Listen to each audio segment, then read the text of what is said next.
नमस्कार, मी राजेंद्र कुमार शिंदे. वेजेंद्री न्यूज चॅनलमध्ये आपलं स्वागत. पाहूया ठळक घडामोडी. वेगवेगळ्या सामाजिक कार्यक्रमांनी सतत लोकोपयोगी काम करणारे चिपळूणचे माजी उपनगराध्यक्ष सुधीर शेठ शिंदे यांनी विद्यार्थ्यांसाठी मार्गदर्शन सेमिनार आयोजित करून विद्यार्थ्यांसह पालकांची मने जिंकली. केंद्र सरकारच्या मेगा भरतीनिमित्त त्यांनी मोफत मार्गदर्शन सेमिनारचे आयोजन केले होते. यासाठी मुख्य मार्गदर्शक विकास सावंत यांनी अत्यंत सोप्या पद्धतीने विद्यार्थ्यांना मार्गदर्शन केले. याप्रसंगी आयोजक उपनगराध्यक्ष सुधीर शेठ शिंदे, ज्येष्ठ सामाजिक कार्यकर्ते बापू काणे, व्यापारी महासंघाचे उपाध्यक्ष कांता चिपळूणकर, माजी नगरसेविका सीमा रानडे, सफा गोठे, काँग्रेस महिला आघाडी चिपळूण तालुकाध्यक्षा निर्मला जाधव, शहराध्यक्षा श्रद्धा कदम, सेवादल महिला आघाडी जिल्हाध्यक्षा नीलम शिंदे, ओबीसीचे जिल्हाध्यक्ष दीपक निवाते, स्नेहा आंबले, माजी नगरसेवक करामत मिठागरी आदी मान्यवर उपस्थित होते. या सेमिनारसाठी विद्यार्थी मोठ्या संख्येने उपस्थित होते. सेमिनारचे सुयोग्य नियोजन आणि सूत्रसंचालन प्रज्ञा अकॅडमीचे प्रभाकर मोरे यांनी केले. आज आपल्या सावंतवाडीमध्ये आमचे मित्र आणि माजी उपनगराध्यक्ष जरी जास्त झालं असं थोडंसं काय म्हणतोय, जास्त फार नाही आहे, अतिशय उत्साही व्यक्तिमत्व आहे आणि त्यांनी आज हा कार्यक्रम आयोजित केलेला आहे. त्याचप्रमाणे आमचे व्यापारी महासंघाचे उपाध्यक्ष कांताभाई, उपस्थित नगरसेविका सीमाताई, शफाताई आणि आपण सर्वजण मार्गदर्शक मंडळी आणि जे जे उमेदवार आलेले आहेत, ज्यांनी शिक्षण घेतलेलं आहे परंतु त्या शिक्षणाचा उपयोग करण्याकरता नोकरीची आवश्यकता असते, की नोकरी ज्यांना मिळालेली नाही परंतु नोकरी मिळण्याकरता ते अन्य काही मार्गदर्शन आणखी आवश्यक असतं सरकारी नोकरी करता. ते मार्गदर्शन नेमकं काय असलं पाहिजे, ते कसं घ्यायचं आणि ते मार्गदर्शन केल्यानंतर मला नोकरी कशी मिळेल या अपेक्षेनं आलेली सर्व आपण तरुणी आणि सर्व आपण मंडळी. खरं म्हणजे अशाच प्रकारचे सेमिनार चिपळूण शहरामध्ये फार होत नाही. मी बघतो की पुण्यामध्ये आज मोठ्या प्रमाणावर विद्यार्थी तिथे गेले काही वर्ष या सरकारी नोकरी निमित्त जे काही प्रशिक्षण असतं त्या शिक्षणाकरता 1-1, 2-2, 4-4 वर्षाची राहणारी मंडळी आहेत. आपल्या कोकण भागातून सुद्धा अनेक मंडळी तिकडे जातात, पदरमोड करतात, आई वडिलांचे पैसे खर्च होतात, कुटुंबाचे पैसे खर्च होतात, तिथे शिक्षण घेतात आणि ज्यावेळेला परीक्षा असते त्या परीक्षेच्या दिवसाच्या अगोदर काही दिवस ती परीक्षा पुढे ढकलली जाते आणि त्या मुलामध्ये एक प्रकारचं नैराश्य पण येतं. तरी सुद्धा ती मुलं जिद्दी असतात, परत अभ्यासाला लागतात आणि पुन्हा ती परीक्षा देऊन त्यातली अनेक मुलं आज सरकारी नोकरीमध्ये आपण नेहमी अनेक ठिकाणी बघतो, प्रत्येक ठिकाणी बघतो. आपल्या चिपळूण शहरातील तालुक्याने सुद्धा काही मुलं मुली या सरकारी नोकरीमध्ये आज चांगलं तिथे शिक्षण घेऊन त्या ठिकाणी आज ते काम करतात, कार्यरत आहेत. आज माझ्यासमोर तुम्ही सगळे हे उमेदवार मंडळी आहात. आम्ही उद्योजक आहोत. आमच्या बालवडिलांनी जे व्यवसाय काढला तो आम्ही पुढे चालवतोय, आमची पुढची पिढी चालवते. पण तुमच्या समोर जो अंधार आहे की मी शिकलोय, मी पदरमोड केले, प्रयत्न केले, रात्रीचा दिवस करून मी अभ्यास करून ती परीक्षा केली, परीक्षा पास झालो. पण ते परीक्षा पास झाल्यानंतर माझ्या त्या शिक्षणाचा उपयोग मी जर करून घेतला नाही किंवा मला उपयोगिता मला ती काही मिळाली नाही तर एक प्रकार नैराश्य येतं. परंतु मुलांनो, मी तुम्हाला सांगतो की नैराश्य अजिबात आणू नका. ही स्पर्धा आहे, या स्पर्धेमध्ये आपल्याला टिकून राहायचे, पुढे जायचे. त्यामुळे स्पर्धेमध्ये उतरताना जीवन आणि कसोटी जी निश्चितपणे असते ती आपण निश्चितपणे ही केली पाहिजे. आज सुधीर भाऊ सारखे चांगले इथे आपल्या महाराष्ट्रात मिळाले, या सगळ्या समन्वय म्हणून मिळालेले आहेत. आज आमचे विकास सावंत इथे आले, नंदन आलेले आहेत. ते ह्या सगळ्या सुधारून आपल्याला मार्गदर्शन करणार आहेत. पण त्या मार्गदर्शनाचा व्यवस्थितपणे आपण अभ्यास केला पाहिजे. नुसतं इथे यायचं, इथे बसायचं आणि परत घरी जायचं असं करू नका. ठीक आहे, आपल्या मनामध्ये काही शंका असतील, आपली थोडीशी एक आपली न्यूनगंड असतो की आपण काही प्रश्न विचारत नाही. माझं म्हणणं आहे, विकास सावंत सर इथे आले, त्यांना तुम्ही तुमच्या मनातले अनेक प्रश्न असतील, शंका असतील, अडचणी असतील, त्या तुम्ही इथे विचारा. ते तुम्हाला त्या प्रश्नांचं निरसन करण्याकरता, तुमच्या अडचणी दूर करण्याकरता इथे आलेले आहेत. कारण ही शेवटी परीक्षा वेगळी असते. तुम्ही ज्या शाळा कॉलेजामध्ये ज्या परीक्षा दिल्या आहेत, मग ती 1.5 तासाची असेल, 3 तासाची असेल, की अन्य काही असतील, त्याच्यापेक्षा ही जी सरकारी पातळीवरची जी नोकरीची जी काय परीक्षा असते ती अतिशय कठीण असते. एक एक नव्हे एक एक मार्काकरता त्याच्यामध्ये फार झगडावं लागतं आणि म्हणून आपण त्याच्यामध्ये आपलं जे ध्येय आहे त्या ध्येयाचं केंद्रबिंदू मानून त्या दृष्टीने आपण अभ्यास करावा आणि त्या परीक्षेत बसावं आणि उत्तीर्ण व्हावं आणि चांगल्या प्रकारे सरकारी नोकरीमध्ये आपण जॉईन व्हावं, आपण त्याच्यामध्ये आपण योगदान द्यावं एवढी विनंती आपणासमोर करतो. आणि सुधीर बोलणं पुन्हा एकदा मी ते निश्चितपणे ते शाबासकी देतो. असे राजकारणामध्ये मला माहिती आहे अतिशय चांगले ते धडपड करतायत. परवा मुख्यमंत्री एकनाथ शिंदे यांना भेटायला गेले होते, मला वाटतं सभाते पण गेले होते, अनेक काही मंडळी गेली होती. लगेच ती चर्चा सुरू झाली. सुधीर बोल गेले, शिरपूर गेले कुठे मुंबईला गेले, कोणाला भेटायला गेले मुख्यमंत्र्यांना भेटायला गेले. म्हणजे लगेच त्यांना भेटले म्हणजे तिकडे गेले असं नसतं. शेवटी राजकारण असतं, आपल्या विकासात्मक अनेक गोष्टी आपल्याला साध्य कराव्या लागतात आणि त्याकरता हे सगळे राजकारणी लोक हे झोपत असतात. मी निश्चितपणे या ठिकाणी सुधीरबोलणं शुभेच्छा देतो. आपलं आरोग्य हे निश्चितपणे चांगलं राहावं. तुम्ही मुंबई गेल्यावर धावतं पण तुम्ही थोडंसं या सगळ्या विषयामध्ये कंट्रोल ठेवावा एवढी विनंती करतो. आणि आमचे जे निवेदक आहेत तर मी विनंती करतो की आपण आपला कार्यक्रम पुढे सुरू करावा. धन्यवाद.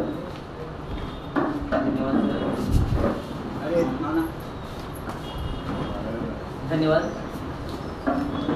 सर्वांनी महत्त्वाचा मुद्दा मेन्शन केला की खरंच आपण सगळीच जण आपल्या अकॅडमिक इयरमध्ये खूप चांगल्या पद्धतीने मार्क्स पडतो आणि स्पर्धा परीक्षांमध्ये पत्र कमी पडतो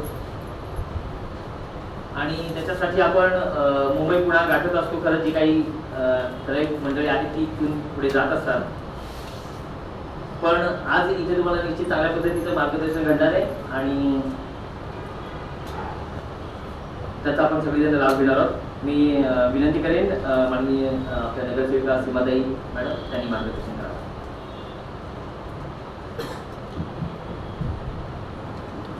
नमस्कार. आज या कार्यक्रमाचं आयोजन ज्यांनी केलेलं आहे तो चिपळूण नगरपालिकेचे उपनगराध्यक्ष सुधीर शेठ शिंदे, उद्योजक श्री बापूसाहेब काळे, श्री कांताशेठ चिपळूणकर, नगरसेविका सफाताई गोठे, त्याचप्रमाणे सावंत सर, उपस्थित सर्व मान्यवर. आज या ठिकाणी तरुण वर्ग मोठ्या संख्येने जमलेला आहे. मला माहिती आहे 2 वर्ष कोरोनाची गेल्यानंतर मध्ये महापूर आलाच, प्रचंड महापूर आला. म्हणजे 2 वर्ष सर्व भरत्या थांबलेल्या होत्या. भरत्याच नाही तर पूर्ण जग थांबलेलं होतं. आपण सर्वांनी पाहिलं. मुलं खूप उदास झाली, विद्यार्थी खूप उदास झाले. माझे स्वतःचे सुद्धा क्लासेस होते, साहिल क्लासेस नावाने आपल्याला माहिती असेल. जवळजवळ 27 वर्ष मी क्लासेस घेतले 5वी ते 10वी मुलांचे. तर मुलं माझ्याकडे 9वी 10वीतली मुलं विशेष करून मी महिन्यातलं 1 दिवस 2 तास त्यांना लेक्चर द्यायचे. कशाविषयी माहिती? व्यसन करू नका, कुठलंही व्यसन करू नका. जगामध्ये तुम्ही कुठेही गेलात, कितीही शिकलात, कितीही मोठे झालात तरी कुठल्याही व्यसनाला बळी पडू नका. हे मी आवर्जून सांगायचे. दर महिन्यामध्ये 2 तास माझा क्लास असायचा. दुसरं म्हणजे तुमचं एक ध्येय निश्चित करा. मला आज इंजिनियर व्हायचं, मला आज डॉक्टर व्हायचंय. जे काही व्हायचं असेल ते कोणतंही काम कमी लेखू नका. अगदी स्वच्छता कर्मचाऱ्यापासून ते अगदी डॉक्टर पर्यंत सगळी कामं जे काही स्वीकाराल ते मनापासून करा. कोणत्याही कामामध्ये कमीपणा नसतो हे लक्षात घ्या. आणि ज्या उद्देशाने तुम्ही ध्येयाच्या दिशेने जाल, वाचन कराल, त्याचा परिपूर्ण अभ्यास करा आणि तो अभ्यास करूनच तुमच्या ध्येयापर्यंत पोहोचा. जिद्द बाळगा, मनाशी जिद्द ठेवा, हे मी सांगायचे. तिसरं म्हणजे तुम्हाला ज्यांनी घडवलं, मग ते आई वडील असोत, गुरुजन असोत, तुमचे अन्य कोणी नातलग असतो, मित्रमंडळी असोत, त्यांना कधीच विसरू नका. त्यांनी केलेल्या अपार कष्टामुळेच आज आपण उभे आहोत. ही भावना मनाशी बाळगा, तेव्हाच तुम्ही तुमच्या ध्येयापर्यंत चालू शकाल. या 3 गोष्टी आपण पाळल्या ना की आपण अर्धे यशस्वी झालो म्हणून समजा. बाकीचं जे आहे ते आपल्या परीक्षा, आपल्या स्पर्धा, आपले पेपर्स, आपला अभ्यास आणि आपलं ज्ञान याच्यावरती अवलंबून आहे.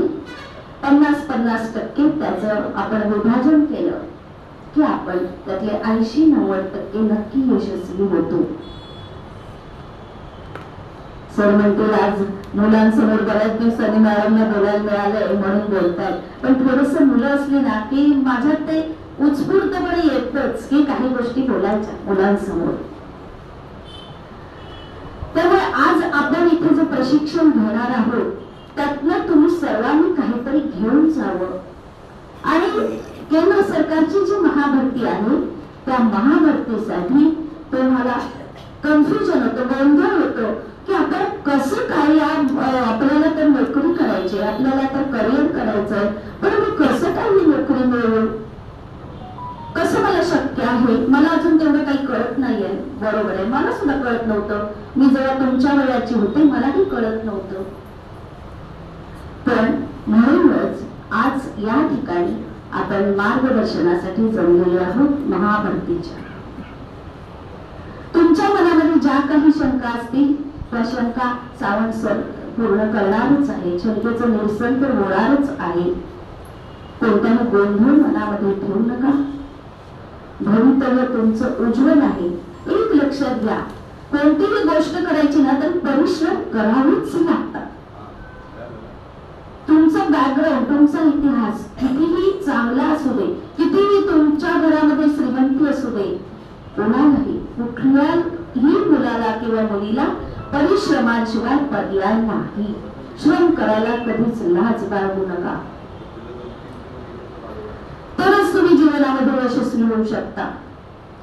भविष्यामध्ये अनेक प्रकारच्या संधी चालू येतील तुम्हाला, पण केव्हा तुम्ही जेव्हा प्रयत्न कराल तेव्हाच. हे मार्गदर्शन जे तुम्हाला मिळेल त्यातनं काही पॉइंट्स तुम्हाला आवश्यक असतील ते नोट डाऊन करून घ्या, त्याचा अभ्यास करा आणि त्यातनच तुम्ही तुमचं करिअर घडवा. तुमच्या पुढच्या भविष्यासाठी आपल्या सर्वांना मी शुभेच्छा देते. आणि या कार्यक्रमाचे आयोजक आपले प्रज्ञा अकॅडमीचे मोरे सर यांनाही धन्यवाद देते. सर्वांनी चांगलं मार्गदर्शन घ्या, चांगले धडा आणि देशाचे उज्ज्वल नागरिक बना, यासाठी शुभेच्छा. धन्यवाद. धन्यवाद. अतिशय मुलाचं मार्गदर्शन मॅडमनी केलेलंच आहे.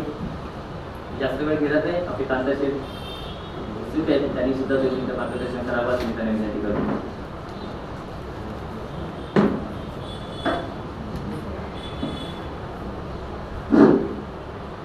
आजच्या या सेमिनारच्या कार्यक्रमानिमित्त आपण सर्व जर उपस्थित राहिला त्याबद्दल आयोजकांच्या वतीनं आपलं सर्वांचं स्वागत. या कार्यक्रमासाठी उपस्थित पत्रकार मान्यवर यांच्या समवेत हा आजचा कार्यक्रम आपण जो सुधीर भाऊ शिंदे यांनी जो आज आयोजित केला आहे त्या कार्यक्रमासाठी आज आपण पालक आणि जे विद्यार्थी आहेत त्या विद्यार्थ्यांना योग्य मार्गदर्शन आत्ताच आपले बापूसाहेब काणे, सीमाताई रानडे तसेच या कार्यक्रमासाठी उपस्थित आमच्या सभापती होते,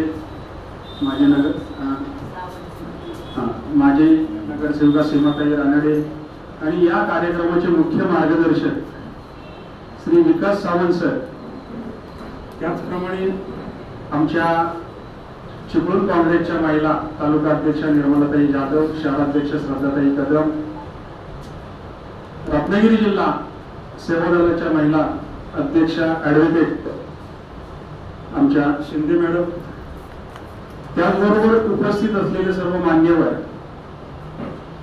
या सर्वांचं स्वागत करून या कार्यक्रमाची रूपरेषा निवेदकांनी सांगितलेलीच आहे. हा कार्यक्रम घेण्यामागे उपनगराध्यक्ष सुधीर शेठ शिंदे यांची भावना अशी आहे की आजपर्यंत अशा पद्धतीचे चिपळूण तालुक्यात हे सेमिनार फार कमी प्रमाणात झाले. त्याला कारणही असतील कदाचित. मागे लॉकडाऊन झालं, त्यानंतर महापूर आला आणि त्यानंतर ही जी घडी विस्कळीत झालेली नोकरीच्या किंवा धंद्याच्या बाबतीत, तर ती सगळ्या विद्यार्थ्यांना, त्याचप्रमाणे आमच्या चिपळूणचे शहर उपाध्यक्ष राकेशजी दाते साहेब हेही या कार्यक्रमाला उपस्थित राहिले, त्याबद्दल त्यांचं स्वागत. ही जी घडी विस्कळीत झाली नोकरी आणि व्यवसायाची, त्यामध्ये त्यांनी प्रामुख्याने एक भविष्याचा विचार करून सुधीर शेट्टी हे आयोजन केलंय. आणि त्यासाठी त्यांनी बघा नामांकित, म्हणजे आज बापूसाहेब काणे नाही म्हणाल तरी गेले अनेक वर्ष, आज त्यांचं 60-65 वय असेल, आज त्यांच्या या कारकिर्दीत ते विविध संस्थांतनं काम करतायत. मग त्या प्राथमिक, माध्यमिक, कॉलेजला सुद्धा ते बॉडीवर होते. या शैक्षणिक क्षेत्रातली लोक मार्गदर्शन करण्यासाठी बापूसाहेबांनी थोडक्यात आपलं मनोगत व्यक्त केलं, परंतु ते मार्मिक व्यक्त केलं. सीमाताई रांगडे यांच्याबद्दल बोलायलाच नको, त्या तर त्या क्लासेसच चालवतात, त्यामुळे त्यांना विद्यार्थ्यांच्या समस्या सगळ्या माहितीच आहेत. आणि यावरही कडी म्हणजे सुधीर शेट्टी, विकास सावंत सर, जे महाराष्ट्रातनं, संपूर्ण महाराष्ट्रातनं बँकिंग परीक्षेत 2ऱ्या नंबरने पास झाले. म्हणजे त्यांना जे अनुभव आले ते अनुभव तुमच्यापर्यंत पोहोचणार आहे. आणि ते तुम्ही अगदी कोणतीही चुळबुळ न करता एकाग्र चित्तेने ऐका. माझं असं मत आहे की, कारण मीही स्वतः सुशिक्षित आहे, माझाही मुलगा इंजिनियर आहे, माझी सून इथं आलेली आहे, ती बँकिंग परीक्षा देते, ती खास आली. तर तेवढ्या सोप्या ह्या परीक्षा नाही आहेत बँकिंगच्या. कारण मी स्वतः पाहतोय की त्यांना किती अभ्यास करायला लागतं या विद्यार्थ्यांना. आणि ते टेक्निक बऱ्याचशा वेळा मोठ्या शहरातनं फार चांगल्या प्रमाणात मिळतं की कशा पद्धतीने आपण परीक्षा द्यायची असतात, त्याला पोर्शन काय असतो, किती मार्क, कोणते विषय किती मार्काला असतात, त्यामध्ये विषयही असतात. कदाचित अंकगणित असतील, सामान्य बुद्धिमत्ता चाचणी असेल, सामान्य ज्ञान असेल, अशा अनेक विषय आहेत, भरपूर विषय आहेत. त्या विषयाच्या अनुषंगानं ते आपणास मार्गदर्शन करतील. आणि हे सगळं त्यांचं जे मार्गदर्शन आहे ते तुम्ही आत्मसात जर केलं तर मला वाटतं परीक्षा देताना तुम्हाला अडचण उद्भवणार नाही. त्यामुळे एक फार मोठी संधी सुधीर शेट्टी त्यांच्या माध्यमातून तुमच्या आमच्यापर्यंत पोहोचवलेली आहे. त्या योजनेचा किंवा त्या कार्यक्रमाचा आपण सर्वांनी एकाग्र चित्ततेने लाभ घ्या आणि त्याचा आपल्या आयुष्यात कसा फायदा होईल बघा. आज इथे आलेले सगळे पालक आणि विद्यार्थी आहेत. त्या पालक आणि पालक सोबत येण्याचं कारण विद्यार्थ्यांनी जाणून घेतलं पाहिजे की त्यांचं भवितव्य सगळं तुमच्यावर अवलंबून आहे. जर तुम्ही एखादं आपलं कुटुंब आहे, माझं कुटुंब आहे 5-6 लोकांचं, मी आज ठीक आहे नोकरी करतोय, धंदा करतोय, मलाही मर्यादा आहे. नोकरी करत असेल तर मी 58-60 वर्षी रिटायर्ड होईल, धंदा करत असेल तर बापूसाहेबांनी आम्ही व्यवसाय करतो, आम्हाला सुद्धा मर्यादा आहे, आम्ही 60-65 मध्ये रिटायर होणार आहोत. मग आमचं भवितव्य तुमच्यावर अवलंबून असतो. मग त्या भवितव्यापोटी आज पालक आलेले आहेत. मग तुम्ही जर एक जण नोकरीला लागाल तर त्याच्यावर तुमचं अख्खं कुटुंब अवलंबून असतं. मग ते तुमचं किती 2 असेल, 4 असेल, 6 असेल, 10 असेल, ज्या लोकांचं असेल ते, आणि त्या कुटुंबाची जबाबदारी तुमच्यावर असते. आणि ती जबाबदारी पार पाडण्याची संधी या कार्यक्रमाने तुम्हाला मिळालेली आहे. संधी एवढ्यासाठी मी म्हणेन की उत्कृष्ट मार्गदर्शन करणारी व्यक्ती आज तुमच्या समोर हजर आहे आणि त्या संधीचं तुम्हाला सोनं करता आला पाहिजे. नाही तर काही जण येतात कार्यक्रम आहे, बसतात, जातात, पण त्यासाठी जे काय आपल्याला घ्यायला पाहिजे, आत्मसात करायला पाहिजे, ते करत नाही. आणि मग एवढं त्यांनी जी मेहनत घेतली, आता बघा त्यांनी जे हे केलंय ते त्यांचा व्यवसाय श्रमाचा, कष्टाचा आहे, गावाचा आहे.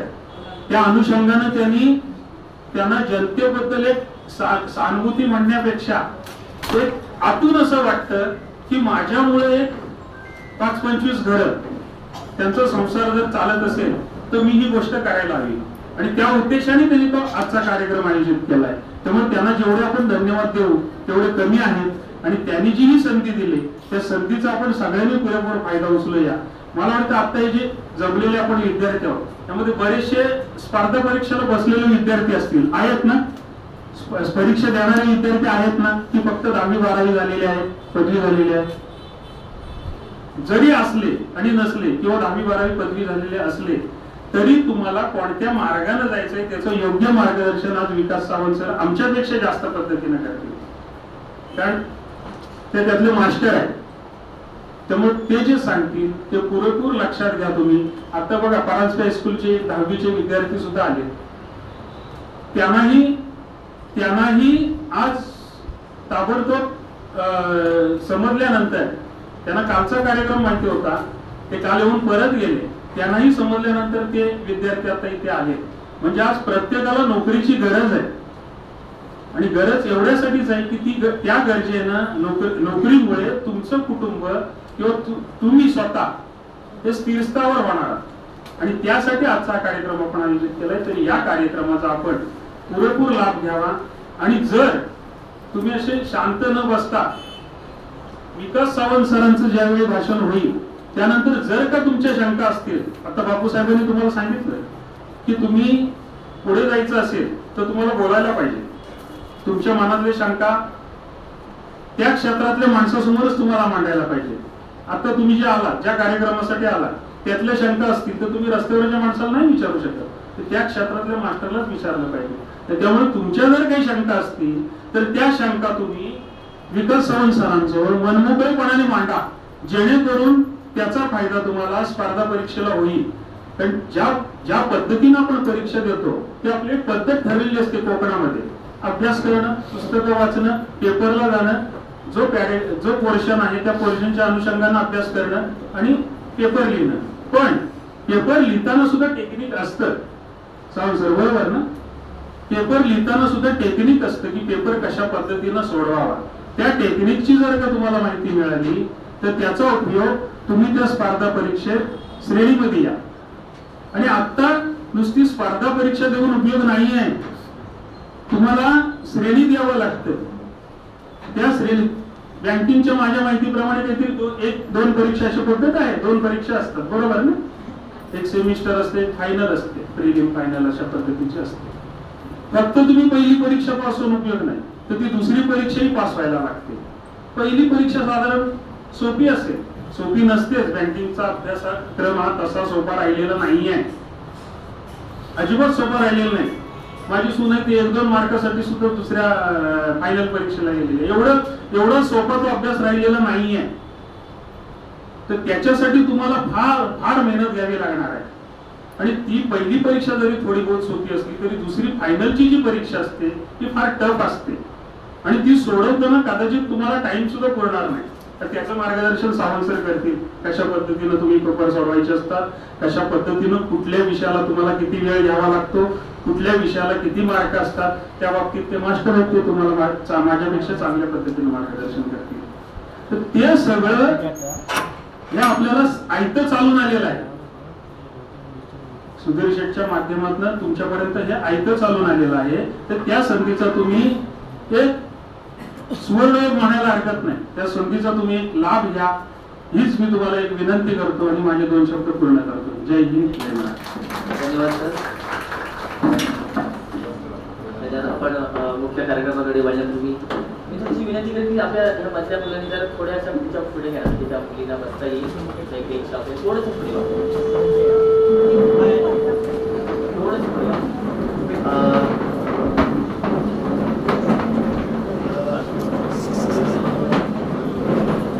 आपण कार्यक्रमाच्या मुख्य कार्यक्रमाकडे वळण्यापूर्वी विनंती करेन तर म्हणजे आजचा कार्यक्रम जो तुमच्यापर्यंत पोहोचला आणि आता सुद्धा तो लाईव्ह प्रदर्शित होतोय, कदाचित घरातूनही मुलं किंवा पालक एन्जॉय करत असतील हा कार्यक्रम. तर याचं जे मुख्य कार्यक्रम, याचं जे मुख्य काम आहे ते आमचे जे सर्व पत्रकार मित्र जे इथे उपस्थित आहेत, मी सुदेशला विनंती करेन की त्यांचं सर्वांचं पुष्पगुच्छ देऊन त्यांनी स्वागत करावं. आजचा कार्यक्रम जो आहे थोडासा आपण राजकीय विचार केला तर राजकीय कार्यक्रम आपण वेगळ्या पद्धतीने बघितले, राजकीय अधिकाऱ्यांचे बघितले, पण राजकीय व्यक्तीच्या मागे एक सामाजिक माणूस लपलेला आहे. होय. आणि त्या म्हणजे आजच्या बेकारीची दखल घेऊन माननीय श्री सुधीर शिंदेनी या कार्यक्रमाचं नियोजन केलंय.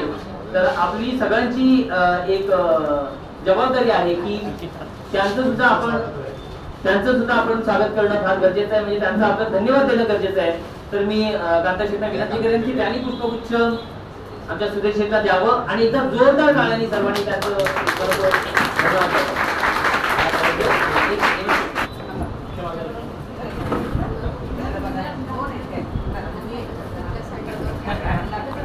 एकदा जोरदार टाळ्या होते.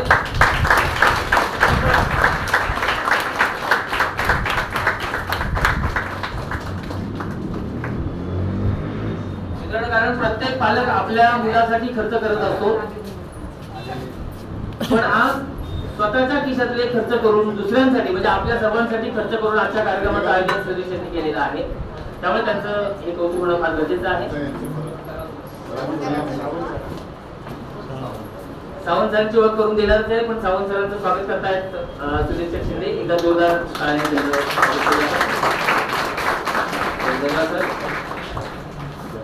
आता सर्वात महत्वाचं स्वागत प्रज्ञा अकॅडमीचे मोरे सर यांचं स्वागत करायचंय.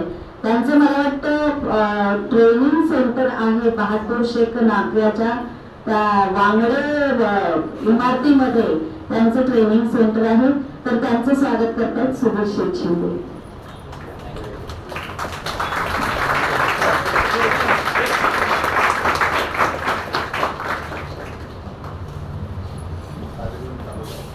धन्यवाद. खरं म्हणजे मी जास्त वेळ घेणार नाही, पण गरजेचं आहे तेवढं 2 मिनिटं नक्की बोलणार आहे. मित्रांनो, खरं म्हणजे आजचे जे मार्गदर्शक आहेत विकास सावंत सर, तर त्यांचा आणि माझा परिचय खरं म्हणजे 2010 पासूनचा आहे. जसं मगाशी कांताशेठनी सांगितलं की सावंत सर हे मूळचे कोकणातले, ते रत्नागिरीचे आहेत, दिरावरचे, पण त्यांचा जन्म शिक्षण सगळ्या गोष्टी ज्या काही त्या मुंबईला झाल्या आहेत. आणि मी एज्युकेशन फील्ड मध्ये 2005 पासून काम करतोय. तर म्हणजे 2010 ला माझा एक कार्यक्रम होता ठाण्याला आणि कल्याणला. त्यावेळेला त्यांची आणि माझी भेट झाली आणि त्यांच्या असं लक्षात आलं की मी तिकडे जाऊन कार्यक्रम करतोय आणि ते स्वतः स्पर्धा परीक्षांमध्ये 2003 पासून ते या विषयामध्ये कार्यरत आहेत. आणि त्यांना असं वाटलं, कारण ते ज्या वेळेला स्पर्धा परीक्षा ज्या स्पर्धा परीक्षेचं मार्गदर्शन ऐकण्यासाठी आपण आलोय, अशा 14 परीक्षा उत्तीर्ण आहेत मित्रांनो. किती? 14. आणि ज्या वेळेला एक्झाम सेंटरला ते जात होते, ज्या वेळेला ते रिझल्ट बघत होते, त्या वेळेला त्यांच्या एक गोष्ट लक्षात आली की आज जो रिझल्ट लागतोय तर त्याच्यामध्ये सगळ्यात जास्त टक्का हा बाहेरचा होता. कारण त्यावेळेला हिंदी भाषिक मुलं, बाहेरच्या राज्यातली मुलं सुद्धा आज इथे येऊन स्पर्धा परीक्षा देत होती. आणि त्यांच्या मनात सातत्याने खंत होती की मराठी मुलं कुठेही या मेरिट लिस्ट मध्ये बघायला मिळत नाहीये. आणि ज्या वेळेला 2010 ला आम्ही कार्यक्रमानिमित्त एकत्र भेटलो, त्यावेळेला ते म्हणत होते की सर काही करा आणि मी येतो तिथपर्यंत. माझं गाव आहे, माझं जिल्हा रत्नागिरी आहे आणि आपल्या मुलाला मार्गदर्शन होणं गरजेचं आहे. मित्रांनो, मी सुद्धा इथलाच आहे, कारण मी त्यावेळेला वेगळ्या फील्ड मध्ये होतो. तर आपली सुद्धा इथली स्थानिक मंडळी त्याच वृत्तीने खूप प्रयत्न करत होती. मला वाटतं त्यावेळेला आमचे अविनाश शिंदेजी असतील, समर्थ कोकण करिअर अकॅडमी असेल, आमची काही कॉलेजेस प्रयत्न करत होती, पण पाहिजे तितकं यश मिळत नव्हतं. आणि 2013 ला मला वाटतं आमच्या मित्राचं सेंटर त्यांनी थांबलं, कारण थकलंय शेवटी. कारण या पद्धतीने कुठे यश मिळत नाही, कुठेतरी अशी जोडी जुळत नाही, प्रॉपर मार्गदर्शक मिळत नाही. आणि 2013 ला ज्या वेळेला मला वाटतं आम्ही पहिला कार्यक्रम व्हायचा होता लोकमान्य टिळक स्मारक वाचन मंदिरामध्ये. आणि मित्रांनो, त्यावेळेला जवळपास 250 ते 300 मुलं, कारण आपल्याला बेकारीची गरज प्रत्येकाकडे आहे, प्रत्येकाला नोकरी हवी आहे. आणि त्यावेळेला पहिलं मार्गदर्शन झालेलं होतं आणि त्याच वेळेला आम्ही सेंटरची स्थापना केली. मित्रांनो, मला आज सांगायला फार आनंद वाटतोय. खरं म्हणजे आज प्रत्येकाच्या हातामध्ये एक पॅम्पलेट आहे. खरं म्हणजे त्याच्यामध्ये पहिली जी यशस्वी ठरलेली विद्यार्थिनी आहे जी आपल्या चिपळूणची आहे, जिचं नाव आहे अपर्णा सकपाळ. म्हणजे आज तुमच्याकडे प्रत्येकावरती फ्लायरवरती आहे. 2013 ला असंच मार्गदर्शन झालं. जवळपास 100 मुलांनी मला वाटतं आमच्याकडे ट्रेनिंगला ऍडमिशन केलं. आणि जसं की कांताशेठ म्हणाले की या स्पर्धा परीक्षा तेवढ्या सोप्या नसतात, पण त्या पहिल्याच परीक्षेमध्ये 3 महिन्याच्या तयारीमध्ये जिने पहिलं यश मिळवलं ती आहे अपर्णा सकपाळ. आणि मला वाटतं आज ती लागताना बँक ऑफ इंडिया सावर्डे ब्रँचला लागली होती, नंतर 3 वर्ष काळ ती ऑफिसर म्हणून रत्नागिरीला होती आणि आज मला वाटतं चिपळूणच्याच कुठल्या तरी ब्रँचला ती असिस्टंट मॅनेजर म्हणून आहे. सो आपल्याच भागातली एक पण नव्हे तर तब्बल 350 पेक्षा जास्त विद्यार्थी आज सरांच्या मार्गदर्शनाने आपल्याच गावातल्या बँकांमध्ये असेल, रेल्वे डिपार्टमेंटमध्ये आहेत, सेंट्रल गव्हर्नमेंटमध्ये आहेत, अधिकारी पदावरती काम करतायत. मला वाटतं आपला संदेश नालावडे जो कागेवरचा आहे, तुम्हाला कदाचित फोटो बघितल्यानंतर लक्षात मी नंबर देईन, उत्तम त्यांच्याजवळ संवाद साधा. आपल्याच गावातली मुलं आहेत, आपल्याच वयाची मुलं आहेत. आज तो शिरगाव ब्रँचला बँक ऑफ इंडियामध्ये मॅनेजर आहे. मित्रांनो विचार करा, आपल्याच गावातल्या बँकेमध्ये ते मॅनेजर आहेत, आपल्याच गावातली मुलं. लांब नका जावा, गुहागरला जावा, बँक ऑफ इंडिया आहे, तिथे सायली केळकर आहे, रत्नागिरीची आहे, जी दापोलीला केकेबी मध्ये होती आणि त्यावेळेला शेवटच्या सेमिस्टरला ती अपडाऊन आपल्याकडे ट्रेनिंग केली. 6 महिने शेवटच्या सेमिस्टरचा काळ 6 महिने तिने ट्रेनिंगला दिलं. ट्रेनिंग कंप्लीट झालं तोपर्यंत डिग्रीचा रिझल्ट आला आणि डिग्री झाल्यानंतर तिने IBPS ची परीक्षा दिली आणि immediately Devrukh ब्रँचला bank of India मध्ये लागली. आम्हाला अनेक प्रश्न पडतात, तर बऱ्याचशा प्रश्नांची उत्तर तुम्हाला आजचे मार्गदर्शक क्लिअर करून देतील. कुठे भरती लागेल, कुठे लांब पाठवतील का वगैरे वगैरे. देवरूखला लागली, 3 महिन्यात बदली करून घेतला. तिच्या घराच्या शेजारच्या बँकेमध्ये बँक ऑफ इंडियामध्ये गाडीतळ ब्रँचला ती ऑफिसर म्हणून गेली. लग्न झालं गुहागरला आणि गुहागरला तिचं सासर आहे आणि आज सासरच्या ब्रँच मध्ये बँक ऑफ इंडिया गुहागर मध्ये ती मॅनेजर पदावरती आहे. सो मित्रांनो अशी 1 नव्हे 2 नव्हे तर तब्बल 350 पेक्षा जास्त अधिकारी आहेत. आणि सरांचं आज याच्यामध्ये म्हणजे सरांचं मार्गदर्शन किंवा आज मुंबईला असेल, पुण्याला असेल, आता संपूर्ण महाराष्ट्रभर सर फिरत असतात, तर म्हणजे तिथे पेड सेमिनार होतात. आज सरांची मार्गदर्शनाची फी तिथली आज एका विद्यार्थ्याची 25,000 रुपये घेतली जाते. फक्त त्यांची नाळ आज कोकणाशी जुळलेली आहे. म्हणून जेव्हा जेव्हा आम्ही त्यांना निमंत्रित करत असतो त्या वेळेला सर इथे उपस्थित राहत असतात. त्यामुळे एका जोरदार टाळ्याने त्यांचं आपण स्वागत करूया आणि त्यांचा परिचय आणि या सगळ्या गोष्टीला सरळ सगळी उत्तरं देतील आणि मी त्यांना विनंती करेन की त्यांनी तुझं मार्गदर्शन सुरू करावं. Thank you very much. हॅलो.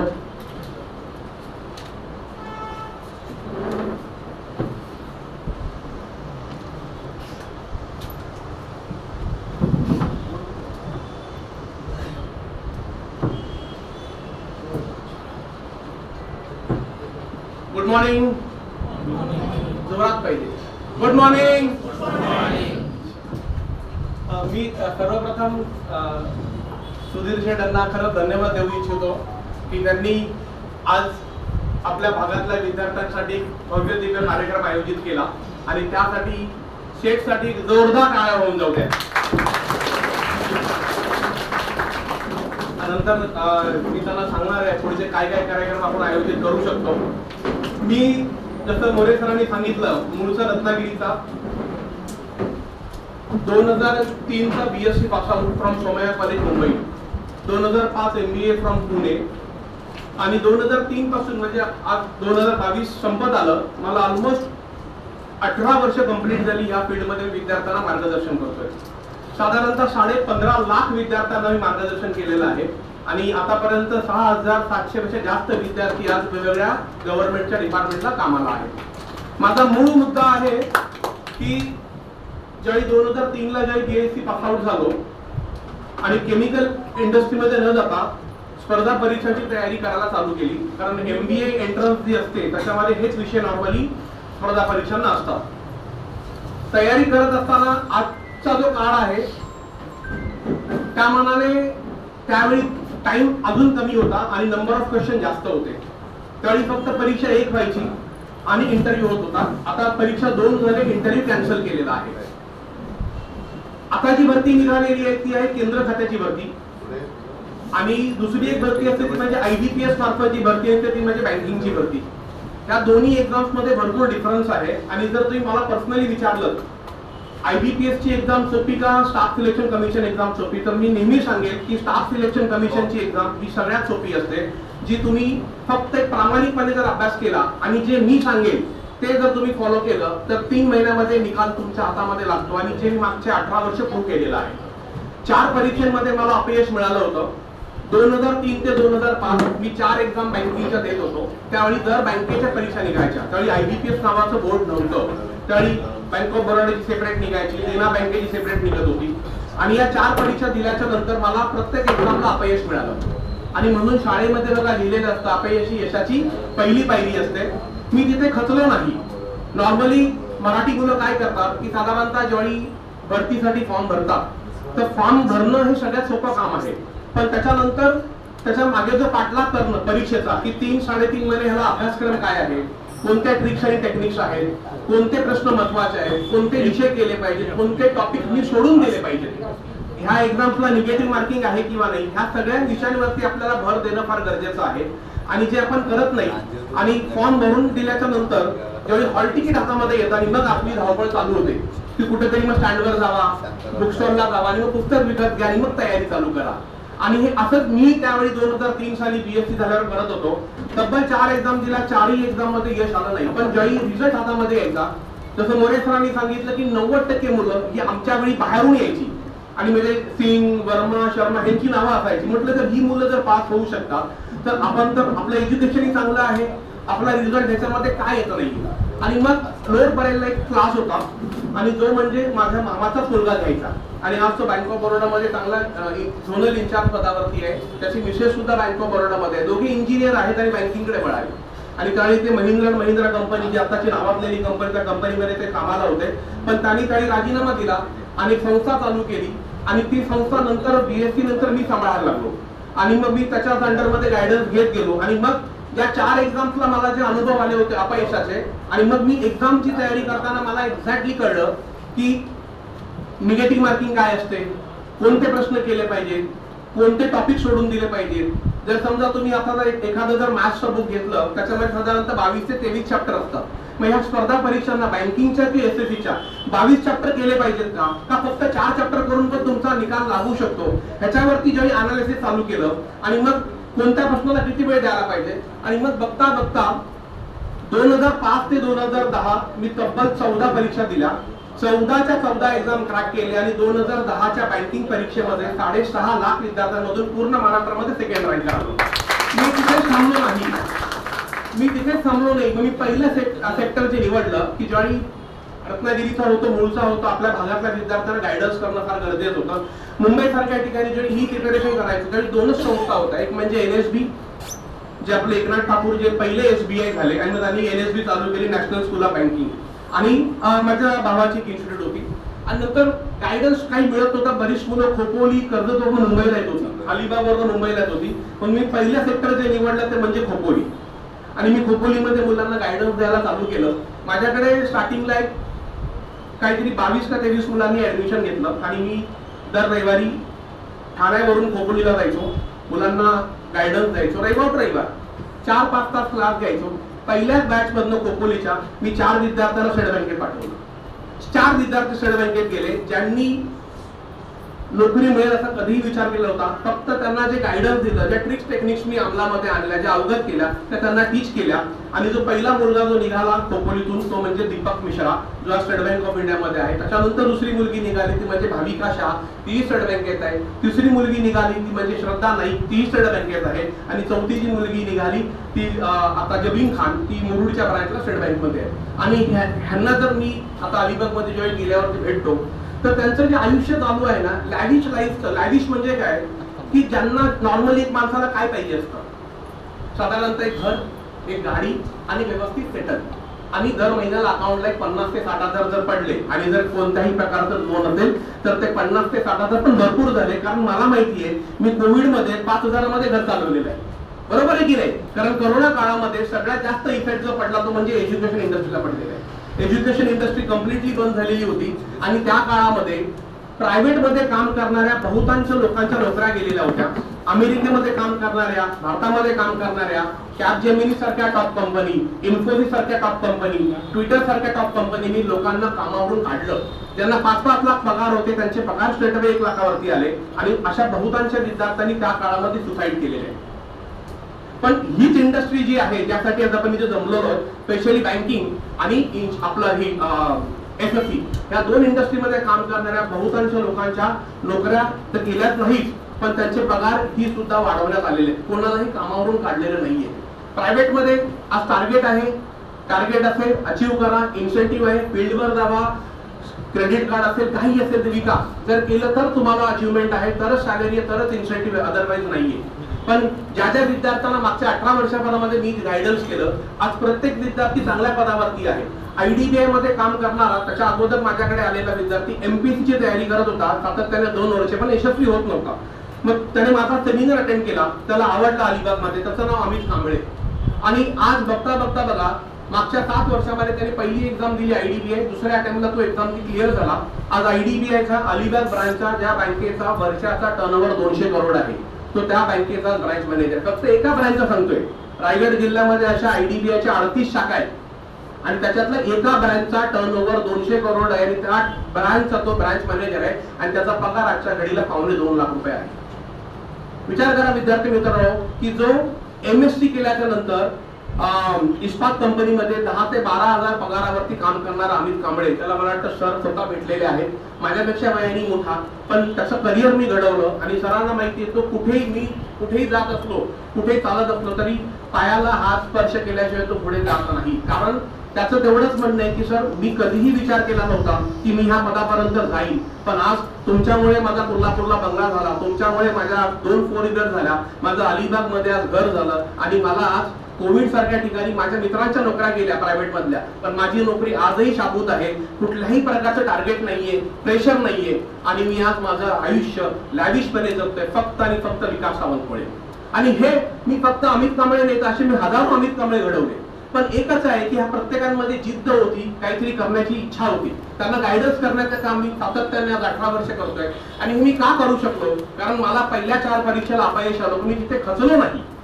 खचू नका, पहिला अपयश, दुसरं असेल, तिसरं असेल, पण तुम्ही सातत्याने द्या. आज बिहार, पटना, झारखंड वरनं जी मुलं तिकडे येतात, ती 1 नव्हे, 2 नव्हे, 3 नव्हे, तब्बल 14 ते 15 परीक्षा देतात.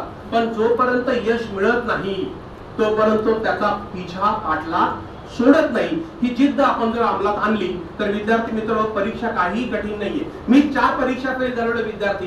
2010च्या परीक्षेमध्ये महाराष्ट्रामध्ये 2रा क्रमांक येतो कसा आणि 14 तब्बल परीक्षा मी पास करतो कसा, तर त्याच्या मागे आपली परिश्रम तर आहेच, पण या एक्झामला हुशारी लागत नाही तर स्मार्ट वर्क लागतं. तुम्हाला माहिती पाहिजे की कोणते प्रश्न करायचे, विषय माहिती पाहिजे, टेप मध्ये नॉलेज पाहिजे, कोणती पुस्तकं आपण हाताळली गेली पाहिजेत, कोणते प्रश्न महत्वाचे आहेत, खरंच 100 पैकी 100 प्रश्न सोडवले पाहिजेत का. आता बहुतांश मुलं आपल्या महाराष्ट्रातली काय करता सांगतो, जे मी करायचो.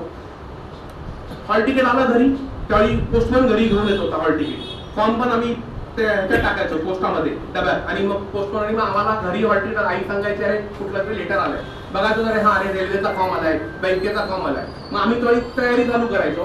100 आम्हाला त्यावेळी एकच पेपर होता 200 मार्काचा आणि फक्त 90 मिनिटं आम्हाला मिळायची. त्या 90 मिनिटांमध्ये 200 प्रश्न करायची होती. आणि आम्हाला एकच माहिती होतं की समजा आता शेवटची 10 मिनिटं राहिली आहेत, तर मग तो सुपरवायझर सांगतो 10 मिनिटं राहिलेली आहेत आणि मग आपल्याला कळायचं अजून 100 प्रश्न करायचे.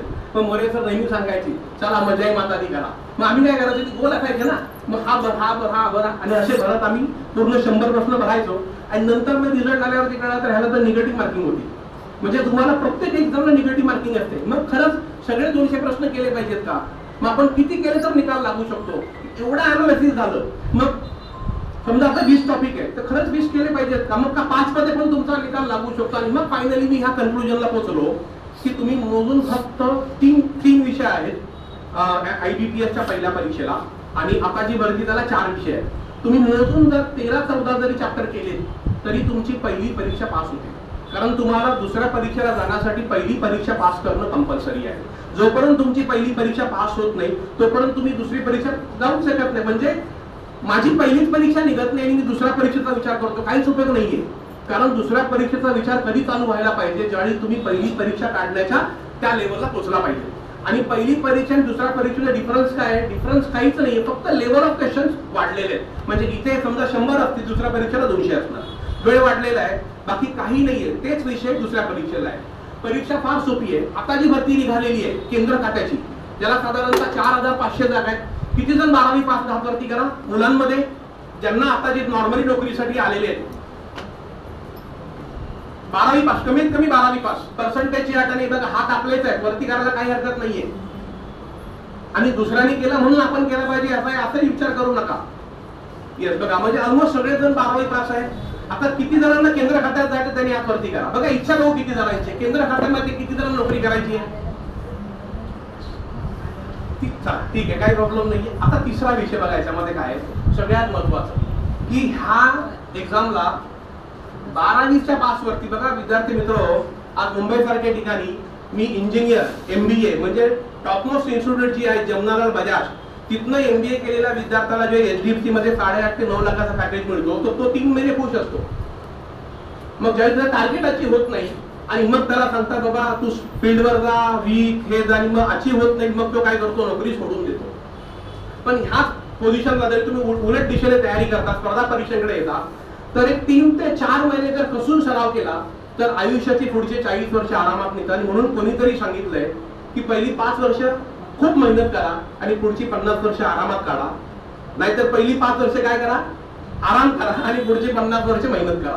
आता हा निर्णय तुम्हाला घ्यायचा आहे. म्हणून जी आता जी भरती आलेली केंद्र खात्याची 12वी पास, पर्सेंटेजची अट नाहीये, अनुभवाची गरज नाहीये, फक्त पाहिजे म्हणजे काय, तुमच्याकडे असलेलं टॅलेंट. मग त्या परीक्षेला विषय कोणते आहेत, किती लेवल मध्ये परीक्षा होणार आहे, परीक्षा कधी घेतली जाणार आहे, आपल्याकडे साधारणतः ह्या परीक्षेसाठी किती वेळ आहे आणि ह्याला मिळणारी सॅलरी किती आहे. बघा सगळ्यात महत्वाचं म्हणजे बऱ्याचशा विद्यार्थ्यांना प्रश्न पडतो की सर मला काल रायगड जिल्ह्यातनं मानगाववर फोन आला की सर तुमची जाहिरात बघितलेली, कारण माझा उद्या प्रोग्राम पुढच्या 25 तारखेला अलिबागला आहे. आणि मग त्याने सांगितलं सर म्हटलं भरती निघालेली 12वीच्या पासवरती, तर त्याचा पहिला प्रश्न काय असेल की सर सॅलरी किती मिळणार म्हणजे. आणि त्याच्या विरुद्ध दिशेने तो काय सांगतो की सर मी तिथे MIDC आहे मानगावला, तिथे MIDC मध्ये काम करतो, मला पगार 12,000 आहे, तर तुम्ही 15 दिलं तर मी तुमच्याकडे येतो. म्हणजे बघा काय, आणि पगार पण किती पाहिजे वाढवून, फक्त 3,000. म्हणून हे विचार कुठेतरी आपल्याला बदलले पाहिजेत. आणि परीक्षा काही कठीण नाहीये, फार मी तुम्हाला दाखवतो काही tricks and techniques. Without using a pen, with the help of only a brain, you can able to solve any kind of paper. काही डिफिकल्ट नाहीये, फक्त तुमच्याकडे जिद्द पाहिजे, चिकाटी पाहिजे आणि 3, 3.5, 4 महिने परिश्रम करण्याची तयारी पाहिजे. कारण बघा मी नेहमी मुलांना सांगतो, 5 वर्ष कॉलेजची, 10 वर्ष शाळेची, 15 वर्ष दिल्याच्या नंतर आपण काही घरी बसणारे नाही आहोत. मग आपण डिग्री फक्त घेण्यात, डिग्री घेतली म्हणजे सगळं झालं का? नाही. मग जर 15 वर्ष जर आपण एका डिग्रीसाठी मेहनत करत असो, तर मग आपल्या नोकरीसाठी, आपल्या करिअरसाठी आपण 4 महिने तर देऊ शकतो की नाही. आणि 4 महिने म्हणजे काय, काहीच नाही, असेच निघून जातील. पण तुम्हाला रोज 2 ते 3 तास सातत्याने तयारी करणं गरजेचं, तरच तुम्ही 4 ते 5 महिन्यांनी तयार व्हाल. आणि मग त्या मुलाला सांगितलं की बाबा सॅलरी, बेसिक सॅलरी तुमची जिकडे आहे ती साधारणतः 20 ते 22,000 हा बेसिक सॅलरी आहे. आणि जर तुम्ही लोअर डिव्हिजन क्लर्क पदासाठी जर अप्लाय केलं तर तुमची हायएस्ट रेंज आहे 63,200 पर मंथ. म्हणजे 12वी पास झालेल्या मुलाला अख्ख्या महाराष्ट्रामध्ये 8 ते 10,000ची नोकरी मिळताना पण नाकीनऊ येतं. कारण आज मुंबई सारख्या ठिकाणी इंजिनियर झालेले, MBA झालेल्या मुलांना स्टायपेंड वरती 2,500 ते 3,000 काम करावं लागते. आणि आज मला वाटतं रत्नागिरी जिल्ह्यासारख्या ठिकाणी आज ते HDFC, ICICI प्रायव्हेट बँकेमध्ये नोकरी देतो म्हणून 80 ते 85,000 रुपये फी घ्यायची आणि त्यांना इंटरव्ह्यूला पाठवायचे. तिथे गेल्यावरती कळते की फील्डचा जॉब आहे आणि मग नंतर तो पप्पांकडनं पैसे घेतलेले असतात म्हणून तो 2-3 महिने करतो, नंतर त्याला ते पटत नाही. परत असे 90 ते 95% केसेस आपल्या रत्नागिरीमध्ये घडलेल्या आहेत. आणि म्हणून कुठल्याही याला आमिषाला बळी पडू नका. तुम्ही सगळे ग्रॅज्युएट आहात, टॅलेंट तुमच्याकडे आहे, फक्त एकदा पॅटर्न आपण समजून घेऊया. 4,500 जागा निघालेल्या आहेत केंद्र खात्यामध्ये. त्याला 4 पद आहेत, एक म्हणजे लोअर डिव्हिजन क्लर्क, दुसरं म्हणजे डेटा एंट्री ऑपरेटर, तिसरं आहे data entry operator grade A post आहे, आणि दुसरं आहे JA that is junior secretary assistant. म्हणजे ह्या 4 पदांसाठी जर आपल्याला अप्लाय करायचं असेल तर पहिली गोष्ट त्याचा आपल्याला एक्झाम पॅटर्न समजून घ्यावा लागेल. त्याच्यानंतर त्याचे मार्किंग समजून घ्यावे लागेल. त्याच्यानंतर त्याला कोणते विषय आपल्याला केले पाहिजेत, कोणते विषय सोडून द्यायला पाहिजेत. आणि त्याच्यातला सगळ्यात महत्वाचा जो सब्जेक्ट आहे जो बऱ्याचशा विद्यार्थ्यांना डिफिकल्ट जातो तो म्हणजे कोणता, मॅथमॅटिक्स. मॅथमॅटिक्स हा असा विषय भरपूर वेळ घेतो कारण तुम्हाला कॅल्क्युलेटर अलाउड नाहीये आणि 60 मिनिटं तुमच्याकडे असणार आणि तुम्हाला 100 प्रश्न करायचे. म्हणजे एका प्रश्नाला तुम्हाला एव्हरेज 36 सेकंद मिळतात. आता 36 सेकंद म्हणजे तुम्ही खाली वरती केले की संपले. आणि त्या 36 सेकंदामध्ये तुमच्याकडे जर नॉलेज असेल, अभ्यास असेल तरच तुम्ही तो पेपर क्रॅक करू शकता, अदरवाईज पॉसिबल नाही. क्लिअर सगळ्यांना हे? तर आता आपण काय करूया की बोर्डवरती सर लावलेला आहे, मी तुम्हाला एक्झामचा पॅटर्न देतो, आपण तो समजून घेऊया. त्याच्यानंतर ह्याच्यामध्ये सगळ्यात महत्वाची गोष्ट काय सांगा, या एक्झामला मुलाखत नाहीये. म्हणजे केंद्र खात्यातर्फे आता जेवढ्याही एक्झाम्स होतील, CGL ची, MTF ची, CHFL ची आणि बँकिंगच्या क्लेरिकलला इंटरव्ह्यू घेतले जात नाही. दुसरी गोष्ट, बँकिंगची एक्झाम जसं मगाशी सरांनी सांगितलं की खरंच डिफिकल्ट आहे. जर तुम्ही त्याचा कम्पेअर केला, आवाज येतोय का? ठीक आहे. जर तुम्ही कम्पेअर केला तर साधारणतः बँकिंगचे एक्झाम का डिफिकल्ट आहे ते सांगतो. सब्जेक्ट तेच आहे, फक्त बँकिंगच्या एक्झामला तुम्हाला 60 मिनिटं मिळतात. 3 विषय असतात पहिल्या परीक्षेला, पूर्व परीक्षेला, ज्याच्यामध्ये त्या 3 भागात डिवाइड केली जाते आणि प्रत्येक विषयाला तुम्हाला 20 मिनिटं मिळतात. आणि त्या 20 मिनिट्स मध्ये तुम्हाला 35, 35 आणि 30 असे प्रश्न सोडवायचे असतात. आणि तुमची जर 20 मिनिटं संपली तर तुम्ही त्या सब्जेक्ट मधून बाहेर येता आणि तुम्ही जाता कुठे नेक्स्ट सेक्शनकडे. आणि मग तुम्हाला 60 मिनिटं आहेत, पण ओव्हरऑल 60 मिनिटं नाही. दुसरी गोष्ट त्याच्यामध्ये अजून एक अट असते की तुम्हाला सेक्शन वाईज पासिंग असते. तुम्हाला प्रत्येक सेक्शनला मिनिमम पासिंग पाहिजे, जे ते ठरवणार. त्याच्या खाली जर पडलं तर तुम्ही बाद झाला. SSC ला काय बेनिफिट आहे, समजा एखाद्याचा GK हा वीक पॉइंट आहे, त्याने जर तो अटेम्प्ट नाही केला आणि त्याला पूर्ण पेपरला 60 मिनिटं आहे, समजा जर त्याने तो अटेम्प्ट नाही केला आणि 3 विषयांची मिळून टोटल जर त्याच्या स्कोर कार्डच्या वरती गेली, ठरलेल्या स्कोरच्या वरती, तरी तो विद्यार्थी नेक्स्ट राऊंड साठी क्वालिफाय होतो. म्हणजे इकडे सेक्शन वाईज पासिंग नाहीये, म्हणजे पासिंग कोणते ओव्हरऑल पासिंग आहे. आणि दुसरी गोष्ट काय की तुम्हाला ओव्हरऑल 60 मिनिटं आहे. त्यात कंपल्सरी नाही की तुम्हाला 4ही सब्जेक्ट अटेम्प्ट केले पाहिजेत, कंपल्सरी नाही, तुम्ही एखादा विषय सोडून द्या, पण त्या उरलेल्या 3 विषयांची टोटल हे त्यांनी ठरवलेल्या टोटलच्या वरती जाणं गरजेचं आहे. तुम्ही काय झालात, नेक्स्ट राऊंड साठी क्वालिफाय झाला. नेक्स्ट राऊंड म्हणजे काय की पहिल्या राऊंडचाच थोडासा एनलार्ज पार्ट, म्हणजे कुठला राऊंड आहे, नेक्स्ट राऊंड. आता आपण ते समजून घेऊया. तुमची जी आता जी एक्झाम आहे बघा,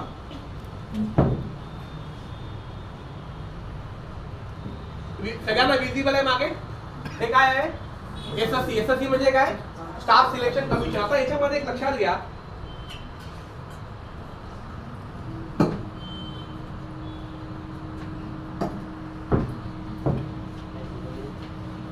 SSC म्हणजे काय की स्टाफ सिलेक्शन कमिशन. बऱ्याचशा विद्यार्थ्यांना हे माहिती नसतं की सर स्टाफ सिलेक्शन कमिशनची जर एक्झाम दिली तर मला कोणता डिपार्टमेंट नोकरी मिळणार. आता स्टाफ सिलेक्शन कमिशन हे UPSC नंतरचं नेक्स्ट बोर्ड आहे की हे जेवढ्या पण 29 डिपार्टमेंट सेंट्रल गव्हर्नमेंट काम, ज्याच्यामध्ये रेल्वे डिपार्टमेंट आहे, पोस्ट ऑफिस डिपार्टमेंट आहे, कस्टम आहे, विजिलन्स आहे, तुमचं मिनिस्ट्री ऑफ फायनान्स आहे, एक्सटर्नल अफेअर्स आहे, इंटेलिजन्स ब्युरो आहे, एक्सटर्नल अफेअर्स आहेत. ह्या प्रत्येक डिपार्टमेंटला तुम्हाला स्टाफ सिलेक्शन कमिशनची जर एक्झाम दिली तर तुम्हाला ग्रेड A ची पोस्ट मिळेल. तर त्याच्या खाली म्हणजे आता UPSC लेवलला जे कलेक्टर होतात त्या क्लास 1 पोस्ट आहेत, तिकडे तुम्हाला क्लास 3 किंवा क्लास 2 च्या पोस्ट तिकडे मिळतात. ह्याच्यामध्ये स्टाफ सिलेक्शन कमिशनद्वारे साधारणतः 3 भागामध्ये एक्झाम डिवाइड होते. बघा, पहिली जी परीक्षा असते ती म्हणजे त्या परीक्षेला नाव काय, MTS. MTS म्हणजे काय, मल्टीटास्किंग. म्हणजे 10वीच्या बेसवरती जर एखादा विद्यार्थ्याचं फक्त 10वी झालं असेल, 18 वर्ष कंप्लीट असेल, तरी त्याचे दरवर्षी फॉर्म निघतात. म्हणजे एखादा 10वी झालेला विद्यार्थी 18 वर्ष कंप्लीट आहे आणि जर तो एज कॅटेगरीमध्ये बसत असेल तर स्टाफ सिलेक्शन कमिशन मार्फत केंद्रातर्फे दरवर्षी 10वीच्या बेसवरती भरती निघते आणि त्या भरतीला नाव आहे MTS. त्या पोस्टचं नाव काय, मल्टीटास्किंग. त्याला कमीत कमी क्वालिफिकेशन काय आहे, 10 पास. त्याच्यानंतर आहे combined higher secondary level exam, ज्याची आता भरती निघालेली आहे. त्याला मिनिमम क्वालिफिकेशन काय आहे, 12वी पास, म्हणजे 12 पास आहे. जिकडे तुम्हाला कोणत्याही प्रकारचं पर्सेंटेजची अट नाहीये, तुम्हाला कुठल्याही प्रकारचं अनुभवाची गरज नाहीये, तरी तुम्हाला ते 60 ते 63,000 दर महिन्याला पगार द्यायला तयार आहे. पगाराचं सोडा, तुम्हाला मिळणार काय, ती म्हणजे फायनान्शियली स्टेबल होणार, नोकरी परमनंट मिळणार, तुम्हाला कामावरून कोणीही काढणार नाहीये. आणि कोविड सारखे असे किती जरी महारोग येणाऱ्या काळामध्ये जरी आले तरी तुम्ही तुमची नोकरी तुमच्या हातामध्ये साबूत राहणार आहे. कारण एवढं सगळं केल्याच्या नंतर प्रॅक्टिकल जीवनाचा जर विचार केला, तुम्ही ग्रॅज्युएट व्हा, MBA काही व्हा, पण ऍट द एंड शेवटी जेव्हा पोटाला भूक लागते तेवढी आपण विचार करतो की माझ्या अकाउंटला दर महिन्याला शेवटला किती पैसे पडत आहेत. हे सगळ्यामध्ये मॅटर करतं. मग कोणाच्या अकाउंटला 10 पडतात तर कोणाच्या अकाउंटला 10 करोड पडतात. हे डिपेंड आहे की तुमची ॲबिलिटी आणि तुमची कॅपॅबिलिटी तुम्ही कोणत्या लेवलला विचार करता. इकडे हा जरा तिसरी जी याच्यामध्ये मिळते ती म्हणजे CGL, combined graduate level exam. म्हणजे ह्याला क्वालिफिकेशन काय आहे, ग्रॅज्युएशन रिक्वायर्ड आहे. इव्हन तुम्हाला सांगतो बघा की कोविड सारख्या काळामध्ये जेव्हा 6 महिने आम्ही वाट बघत होतो की आता सेंटर चालू होतील, तब्बल 6 महिने सेंटर काय चालू झाले नाही आणि फायनली आम्ही निर्णय घेतला की आता ऑनलाईन चालवायचं. मग ऑनलाईन मध्ये कारण काय होतं की माझं मुलांना गायडन्स करणं हे माझं पॅशन आहे आणि मी गेली 18-19 वर्ष मुलांना गायडन्सच करतोय. त्याच्यामुळे 6 महिने ज्यावेळी घरी बसतो त्याच्यामध्ये पण आम्ही बरेचसे छोटे छोटे कोर्सेस चालवले, पण कुठेतरी समाधानी नव्हतं. का नव्हतं? कारण जो माझा छंद आहे, जो माझं पॅशन आहे ते मला करायला मिळत नव्हतं. आणि मग शेवटी आम्ही ऑनलाईन 5 लाख रुपये खर्च करून मी विकास समाज अकॅडमीचं प्ले स्टोअरला आपलं ॲप रेडी केलं आणि एक नव्हे तब्बल 2 वेबसाईट रेडी केल्या आणि त्या ॲपच्या माध्यमातून एकाच बॅचमध्ये मी एकाच वेळी पूर्ण भारतातनं 10,000 विद्यार्थ्यांना लाईव्ह जातो. आणि आज आपल्याकडे विद्यार्थी फक्त महाराष्ट्रामधून नाहीये, तर आज आपल्याकडे विद्यार्थी असं देशातलं एकही स्टेट नाहीये की त्या स्टेटमधून आज आपल्याकडे विद्यार्थी गायडन्स घेत नाहीये. म्हणजे आज टॉप मोस्ट इन्स्टिट्यूट आहेत, पण तुम्ही आजही जर गुगलला सर्च केलं बँकिंग मधली top most institute in India in Mumbai, तर आपलंच नाव तुम्हाला मिळणार. कारण आज प्रामाणिकपणे कमीत कमी फी मध्ये जास्तीत जास्त विद्यार्थ्यांना मार्गदर्शन देण्याचं काम फक्त विकास समाज अकॅडमी करते. आणि मागच्या 2 वर्षामध्ये कोविडमध्ये 1,44,000 विद्यार्थ्यांना आपण ऑनलाईन मार्गदर्शन केलं, घरी बसून विद्यार्थ्यांना गायडन्स दिलेला आहे. आणि तिथे न थांबता तर SY आणि TYच्या अशा 115 कॉलेजेस आम्ही मागच्या 2 वर्षामध्ये घरी बसून कॉलेज तयार केले आणि एक सिस्टीम आम्ही रेडी केली आणि त्या सिस्टीमच्या माध्यमातून विद्यार्थ्यांना मार्गदर्शन देण्याचं काम चालू केले. आता मला वाटतं माझा हा ऑफलाईन मधला कोल्हापूर नंतरचा हा माझा नंतर रत्नागिरीत झाला आणि आता 3रा आहे जो मी ऑफलाईनला आता मुलांना गायडन्स द्यायला चालू केलेला आहे. आता याच्यामध्ये भरती जी निघालेली ही याच्यामध्ये बघा 4 पदं आहेत. समजून घ्या. याच्यामध्ये पहिलं पद कोणतं आहे ते म्हणजे LDC, त्याचा फुल फॉर्म काय आहे? Lower division clerk. तिसरं तर याच्यामध्ये आहे DO, एक नॉर्मल DO ज्याला आपण काय म्हणतो डेटा एंट्री ऑपरेटर. आता याच्यामध्ये बऱ्याचशा मुलांना प्रश्न असतो की सर डेटा एंट्री म्हटलं की टायपिंग लागणार का? येस, टायपिंग लागणार, पण मग टायपिंगचं सर्टिफिकेट लागणार का? अजिबात लागणार नाही. कारण त्यांच्या नोटिफिकेशनमध्ये त्यांनी क्लिअरली मेन्शन केलेलं आहे ती स्किल आहे. तिकडे तुमच्याकडे टायपिंग सर्टिफिकेट असायलाच पाहिजे असं नाहीये, पण जर नसेल तर तुम्ही टायपिंग लावून घ्या आणि टायपिंग शिकून घ्या. जर लॅपटॉप असेल तर एखादं सॉफ्टवेअर डाउनलोड करा आणि प्रॅक्टिस चालू करा. कारण जर तुमची पहिली परीक्षा निघाली मग दुसऱ्या एक्झामला तुम्हाला ते कंपल्सरी टायपिंग आणि स्किल टेस्ट द्यावी लागणार हे लक्षात घ्या. पण त्यासाठी सर्टिफिकेट पाहिजेच का? नसेल तर सर सर्टिफिकेटची अजिबात गरज नाही, लक्षात घ्या. नेक्स्ट ह्याच्यामध्ये दुसरा जर पोस्ट आहे ते म्हणजे DEOच आहे, पण ते ग्रेड A लेवलला आहे. आता मग ग्रेड A म्हणजे काय की इथे 12वीला ज्यांना मॅथ्स आणि सायन्स हा विषय होता किंवा ज्यांचं 12वीला मॅथ्स आणि सायन्स हे जर 2 विषय ज्याला असतील तोच विद्यार्थी या DEO ग्रेड A ला अप्लाय करू शकतो. आणि 4था पोस्ट याच्यामध्ये जे आहे ते म्हणजे JSA, that is junior secretary assistant. या 4 पदं याच्यामध्ये आहेत आणि ह्यांना भरमसाठ पगार आहे. भरमसाठ म्हणजे बेसिकच 22,000 आहे. म्हणजे आपला ग्रॅज्युएट झाल्याच्या नंतर मला वाटतं 5 आणि 10,000 पगार मिळताना पण इथे नापी नव्हतं. 5-6 हजाराच्या वरती पगार मिळत पण नसतील आता अकाउंटिंगला गेलात तर. इकडे तुम्हाला 22,000 बेसिक आहे आणि त्याच्यामध्ये मग HRA, DA, ट्रॅव्हलिंग अलाउन्स मिळून तुमचा पगार 34,000 पर्यंत जातो आणि ग्रेड जाते 63,000. फक्त 12वी. पण लक्षात घ्या 12वीला तुम्ही जॉईनिंग केलं, 2 वर्ष कंप्लीट केल्याच्या नंतर तुम्ही इंटरनली प्रमोशन घेऊन तुम्ही CGL लेवललाही जाऊ शकता. आणि आज मी अभिमानाने सांगतो चर्चगेटला जी बिल्डिंग आहे इन्कम टॅक्सची 8 माळ्याची बिल्डिंग व्हाईट कलरची, त्या प्रत्येक बिल्डिंगच्या प्रत्येक फ्लोअरला माझा विद्यार्थी काम करतोय. आणि तो एक इन्कम टॅक्स डिपार्टमेंटला आहे, कोणी कस्टम डिपार्टमेंटला आहे, कोणी एक्साइज डिपार्टमेंटला आहे आणि सगळे टॉपर आहे. टॉपर म्हणजे फक्त परीक्षा दिली आणि पास झाले नाही, तर ते त्यांच्या कॅटेगरीमध्ये टॉप आलेले आहेत ऑल ओव्हर इंडिया लेवलला. एवढ्या चांगल्या लेवलला आपल्याकडे तयारी होते. हे क्लिअर सगळ्यांना? LDC, data entry operator grade A आणि एक कोणतं आहे ज्युनियर सेक्रेटरी असिस्टंट. ह्या 4 पदासाठी आहे. आता फॉर्म किती लोकांनी भरले? हात वरती करा. किती विद्यार्थ्यांनी फॉर्म भरले? कोणीच फॉर्म नाही भरले. ठीक आहे, चला असू द्या. आता याच्यामध्ये लक्षात घ्या, डेट लिहून घ्या पटापट. फॉर्म निघालेले आहेत. केव्हा निघाले? 6 डिसेंबरला फॉर्म निघालेले आहेत. आणि कधीपर्यंत भरायचे? 4 जानेवारी. मला वाटतं आज तारीख 19 आहे. आपल्याकडे बराचसा वेळ आहे. बहुतांश मुलं काय करतात की सर 4 तारीख आहे ना, मग मी 2-3 तारखेला भरतो. चालणार नाही, कारण ही भरती ऑल ओव्हर इंडिया लेवलला निघालेली आहे.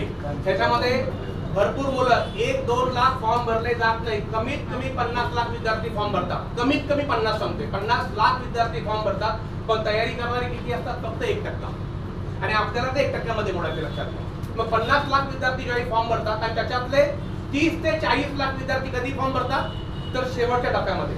आणि मग एकाच वेळी सर्व्हरवरती लोड येतो आणि फॉर्म्स भरले जात नाही. आणि काही मुलं आपल्यामध्ये कसे, सर भटजीला जरा फोन करतो, टायमिंग घेतो, मुहूर्त घेतो, मग तू सांगेल 12 वाजता फॉर्म भर, नोकरी मिळेल. आणि मग त्यानुसार तसं काही कोणा विचारू नका, फॉर्म भरा, चालू करा.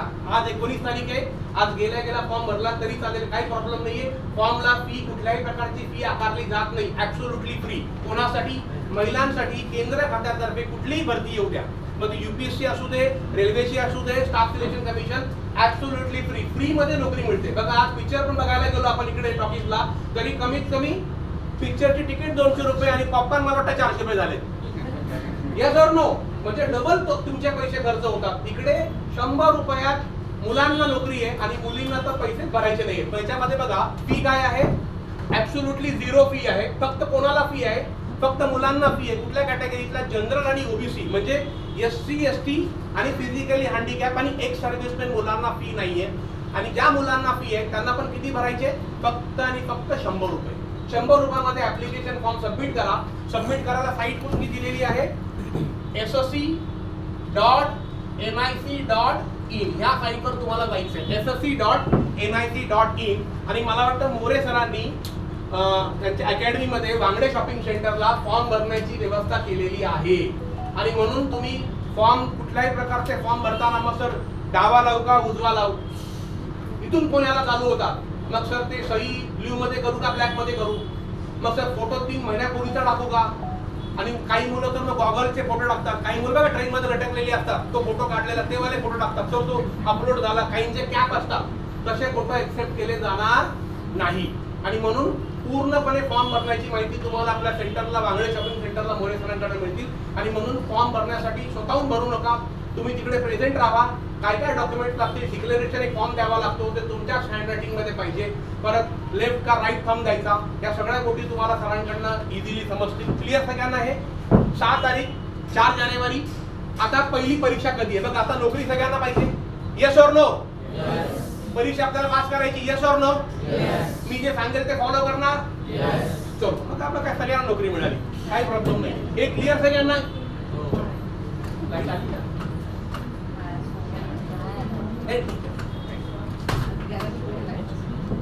आता याच्यामध्ये बघा फेज 1 आहे. फेज 1 लिहा. फेज 1 आणि दुसरा टप्पा आहे फेज 2. आपण आज फेज 1 बद्दल बोलणार आहोत, फेज 2 बद्दल नाही. कारण फेज 2 म्हणजेच काय की फेज 1 चा मोठा स्वरूप, बाकी काही नाहीये. तेच विषय फेज 2 ला आहेत. फेज 1 आणि फेज 2. ही फेज 1 जर तुम्ही क्लिअर झाला तरच कुठे जाणार? फेज 2 कडे. मग आता फेज 2 बद्दल बोलून काय उपयोग आहे का? आपल्याला कुठली परीक्षा पास करायची आहे? फेज 1. आणि फेज 1 ची परीक्षा कधी? लिहून घ्या. एक्झाम कधी होणार? आयदर फेब और मार्च 2023. कधी होणार? फेब किंवा मार्च. पण साधारणतः एक्झाम्स मार्च मध्ये होतात आणि मग त्या मार्च, एप्रिल आणि मे 2 महिने एक्झाम चालतात, कारण भरपूर विद्यार्थी बसतात. अजूनही आपल्याकडे 3 महिने साधारणतः तयारी करायला आहेत. आरामात तयारी होते. प्रॉपर स्टडी मटेरियल मिळालं, प्रॉपर जर गायडन्स भेटला तर तुम्ही ती आरामात काढू शकता. आता याच्यामध्ये A, B, C आणि D 4 विषय लिहून घ्या. 4 विषय. हा फॅन बघा तुम्ही.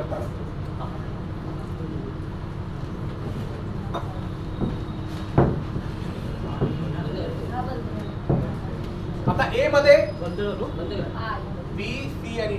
A मध्ये तुम्हाला विषय आहे स्टुडंट्स मॅथ्स. पहिला विषय मॅथ्स, दुसरा विषय रिझनिंग, तिसरा विषय इंग्लिश. पहिला विषय मॅथ्स आहे. मी सांगतो काही विद्यार्थ्यांना दिसणार नाही, बोर्ड छोटा आहे. पहिला विषय मॅथ्स आहे, दुसरा आहे रिझनिंग, ज्याला मराठीमध्ये आपण म्हणतो बुद्धिमत्ता चाचणी. तिसरा विषय आहे इंग्लिश लँग्वेज आणि चौथा विषय आहे तो म्हणजे GK. आता बऱ्याचशा विद्यार्थ्यांना प्रश्न पडतो की सर आता मटेरियल कुठं मिळणार? मटेरियलसाठी तुम्हाला बाहेर कुठल्याही सोर्सवरती डिपेंड राहण्याची गरज नाहीये. आपण मटेरियल डेव्हलप केलेलं आहे. आपल्या YouTube चॅनलला जर तुम्ही गेला विकास सावंत अकॅडमीच्या नावाने युट्यूब चॅनल आहे, फ्रीमध्ये आहे, त्याला सबस्क्राईब करा. आत्ताच आम्ही लॉकडाऊनमध्ये बनवलं, 550च्या वरती व्हिडिओ मी त्याच्यामध्ये अपलोड केलेले आहेत. स्पेशली माझे व्हिडिओ आहेत त्याच्यामध्ये. याच्यातला जो मेजर पार्ट आहे जो तुम्हाला बँक बघा. अजून एक सांगतो, ज्या विद्यार्थ्यांनी ह्याची तयारी केली त्याला बँकिंगची सेपरेट तयारी करण्याची गरज नाही, लक्षात घ्या. कारण एसएससीचा 70% भाग हा बँकिंगचा 100% भाग आहे, हे लक्षात घ्या. स्टाफ सिलेक्शन कमिशनचा 70% भाग हा बँकिंगच्या एक्झामचा 100% भाग आहे. आणि जो 30% भाग आहे तो आम्ही आमच्या युट्यूब चॅनलला प्लेलिस्ट मध्ये अपलोड केलेला आहे, लक्षात घ्या. आता याच्यामध्ये मग तुम्हाला ट्रेनिंग मध्ये बेनिफिट्स काय होतात बघा. हा जो विषय आहे मॅथ्स, त्याच्यामध्ये तुम्हाला कॅल्क्युलेटर अलाउड नाहीये आणि एका क्वेश्चनला 36 सेकंड मिळतात without using a pen, with the help of only brain आणि ट्रिक्स अँड टेक्निक्सनी तुम्हाला तो क्वेश्चन पटकन सॉल्व्ह करता यायला पाहिजे. किती कट ऑफ लागतो, किती स्कोर केला पाहिजे, आपण ते डिस्कस करूया. मॅथ्सचे किती प्रश्न आहेत? 25 25 25 25 झाले. किती क्वेश्चन्स? 100 क्वेश्चन. किती प्रश्न आहेत? 100. आणि मार्क्स किती आहेत बघा, डबल 50 50 50 50. किती झाले? 200. Clear everyone? म्हणजे पेपर किती मार्काचा आहे? 200. प्रश्न किती आहे? 100. आता समजा एखाद्या विद्यार्थ्याचा इंग्रजी वीक आहे, काही प्रॉब्लेम नाही, काही अटेम्प्ट करू नका, कट करा. तर मला इंग्रजी येत नाही, अटेम्प्ट करू नको. पण तुमच्या ह्या 3 विषयामध्ये एवढा जोरदार हात काढला पाहिजे की ह्या 3 विषयांची टोटल त्यांच्या कट ऑफच्या वरती जायला पाहिजे. म्हणजे इथे सेक्शन वाईज पासिंग नाहीये, ओव्हरऑल पासिंग आहे. आणि तुम्हाला हे जे 60 मिनिट त्याला वेळ किती लिहून घ्या? 1 तास. या 1 तासामध्ये तुम्हाला 100 प्रश्न करायचे. आता याच्यामध्ये लक्षात घ्या, खरंच 100 केले पाहिजेत का? यस, मॅक्झिमम जेवढे कराल तेवढे इकडे बेनिफिट आहे. का? कारण ह्याचे मार्क्स मेरिटला पकडले जातात. बँकिंगचे फ्रीचे मार्क्स मेरिटला पकडले जात नाही. म्हणून बँकिंगचा अभ्यास तेवढाच करायचा जेवढा गरजेचा आहे. ह्याचा अभ्यास तुम्ही जेवढा जास्त कराल का, कारण समजा मेन्सला जर कमी मार्क्स पडले तर फ्रीचे जास्त मार्क्स तुमचे मेन्स मध्ये ऍड होतात. कारण टोटल तुमची काय होऊ शकते? हाय लेवलला जाऊ शकते. मग आता हे किती मार्क्स? 100 questions, 200 marks. फेज 2 लिहून घ्या. फेज 2 मध्ये 2 सेशन आहेत, सेशन 1 आणि सेशन 2. हा सेशन 1, सेशन 2 आणि हा दोन्ही मिळून 405. किती मार्काचा? 405 मार्क्स.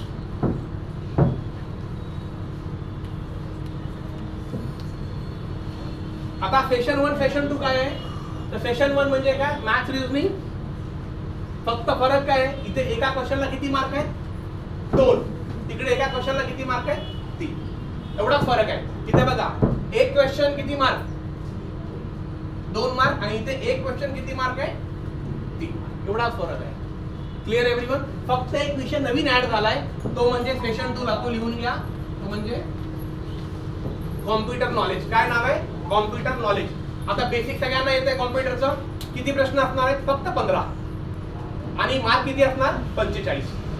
Clear everyone? म्हणजेच बघा, ह्याच्यामध्ये एक लक्षात घ्या, मेरिटला येणारा चान्स काय आहे की 15 मार्काचं कॉम्प्युटर, ज्याचं बेसिक चांगलं स्ट्रॉंग आहे, तो किती स्कोर करू शकतो कॉम्प्युटरमध्ये? Out of 45 marks. म्हणजे 45 मार्क्स मिळाले म्हणजे तुमचं मेरिट 45 मार्क्सने तुम्ही वर गेलात, लक्षात घ्या. आणि म्हणून कॉम्प्युटरवरती थोडं जास्त फोकस करणं गरजेचं आहे. हे कधी होणार? पण तुमची ही एक्झाम क्लिअर झाल्याच्या नंतर. आता समजा ही एक्झाम जर मला क्लिअर करायची आहे तर साधारणतः काय स्कोर केला पाहिजे? तर नॉर्मली बघा, मॅथ्स, रिझनिंग, इंग्लिश आणि जीके, एक सांगतो 4 विषय अटेंड करायचे. कारण एक जरी विषय सोडला तर टोटल तुमची त्यांच्या कट ऑफच्या वरती जात नाही.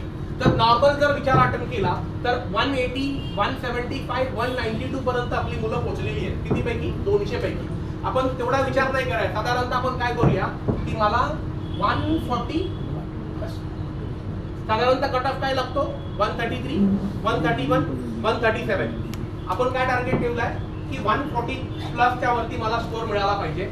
आता याच्यामध्ये जर समजा तुम्ही विचार केला 20, 20, 20 आणि 20 किती झाले? 80. म्हणजे प्रत्येक विषयामध्ये 20, 20, 20, 20, 5, 5, 5 कट करा. मग 80 इंटू किती करणार? डबल. म्हणजे किती झाले? टार्गेट काय होता? 140, आपण कुठपर्यंत पोहोचलो 160. आता दुसरी गोष्ट याच्यामध्ये लक्षात घ्या, बरेचशी मुलं काय करतात, तर 200 अटेम्प्ट करतो. आता काही विद्यार्थी काय करणार, 100 प्रश्न करणार. Clear everyone? 100.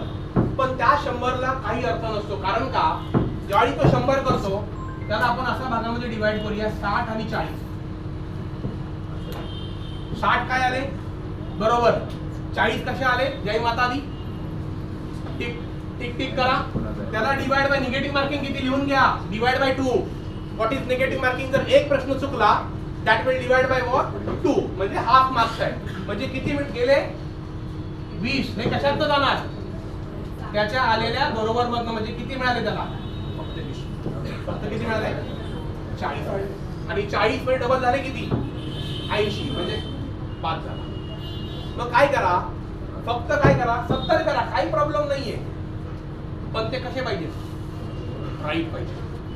75 करा, 80 करा. म्हणजे याच्यामध्ये दुसरी सगळ्यात महत्वाची टेक्निक काय आहे की जे प्रश्न तुम्हाला एक्झामला येत नाही, जे प्रश्न ट्रेनिंग मध्ये झालेले नाहीये, त्या प्रश्नांना चुकून सुद्धा हात लावायचा नाही, तरच तुमचं सिलेक्शन आहे. अदरवाईज सिलेक्शन होणार नाही.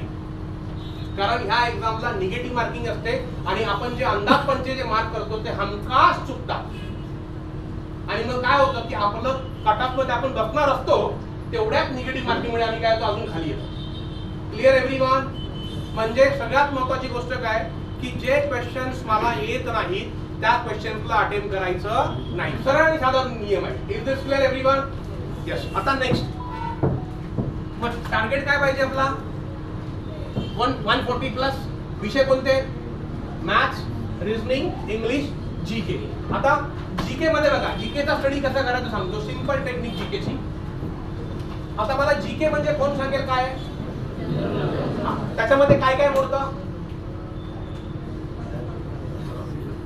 हा यस, करंट अफेअर्स, नंतर पॉलिटिक्स, नंतर आता पॉलिटिक्स पेक्षा आपण त्याला पॉलिटी म्हणूया, नंतर हिस्ट्री, जॉग्राफी. म्हणजे बघा आता जीकेचा जर विचार केला स्पेशली स्टाफ सिलेक्शन कमिशन एक्झामला, तर त्याला आपण अशा भागामध्ये डिवाइड करायचं. काही करायची गरज नाही. माझ्याकडे याचं स्टडी मटेरियल आहे. किती मार्काचा पेपर आहे तो, 50 मार्काचा. नंतरच्या याला तो 40 मार्काचा. म्हणजे 90 पैकी तुम्ही 82 ते 83 स्कोर करू शकता. माझ्याकडे कम्प्लीट स्टडी मटेरियल आहे. कारण हा जो विषय आहे हिस्ट्री, जॉग्राफी, इंडियन पॉलिटी, हा कधीही न बदलणार आहे. फक्त बदलतात कुठला इकॉनॉमिक्स पार्ट, फिगर बदलतात.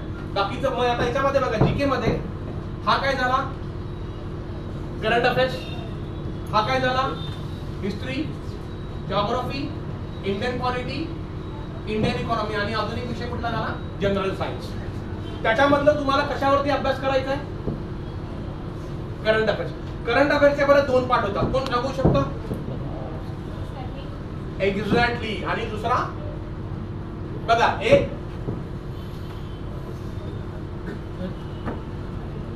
बघा एली म्हणजे काय, जे लेटेस्ट इव्हेंट्स असतात, लेटेस्ट करंट अफेअर्स म्हणजे मागच्या 3 महिन्यामध्ये घडलेले. आता जर तुम्ही बँकेच्या एक्झामची जर तयारी करत राहिली, मेन साठी जर क्वालिफाय झालात, तर तुम्हाला फक्त 3 महिन्यापूर्वीच वाचायचं आहे, 6, 7, 8 महिन्यापूर्वीचं नाही.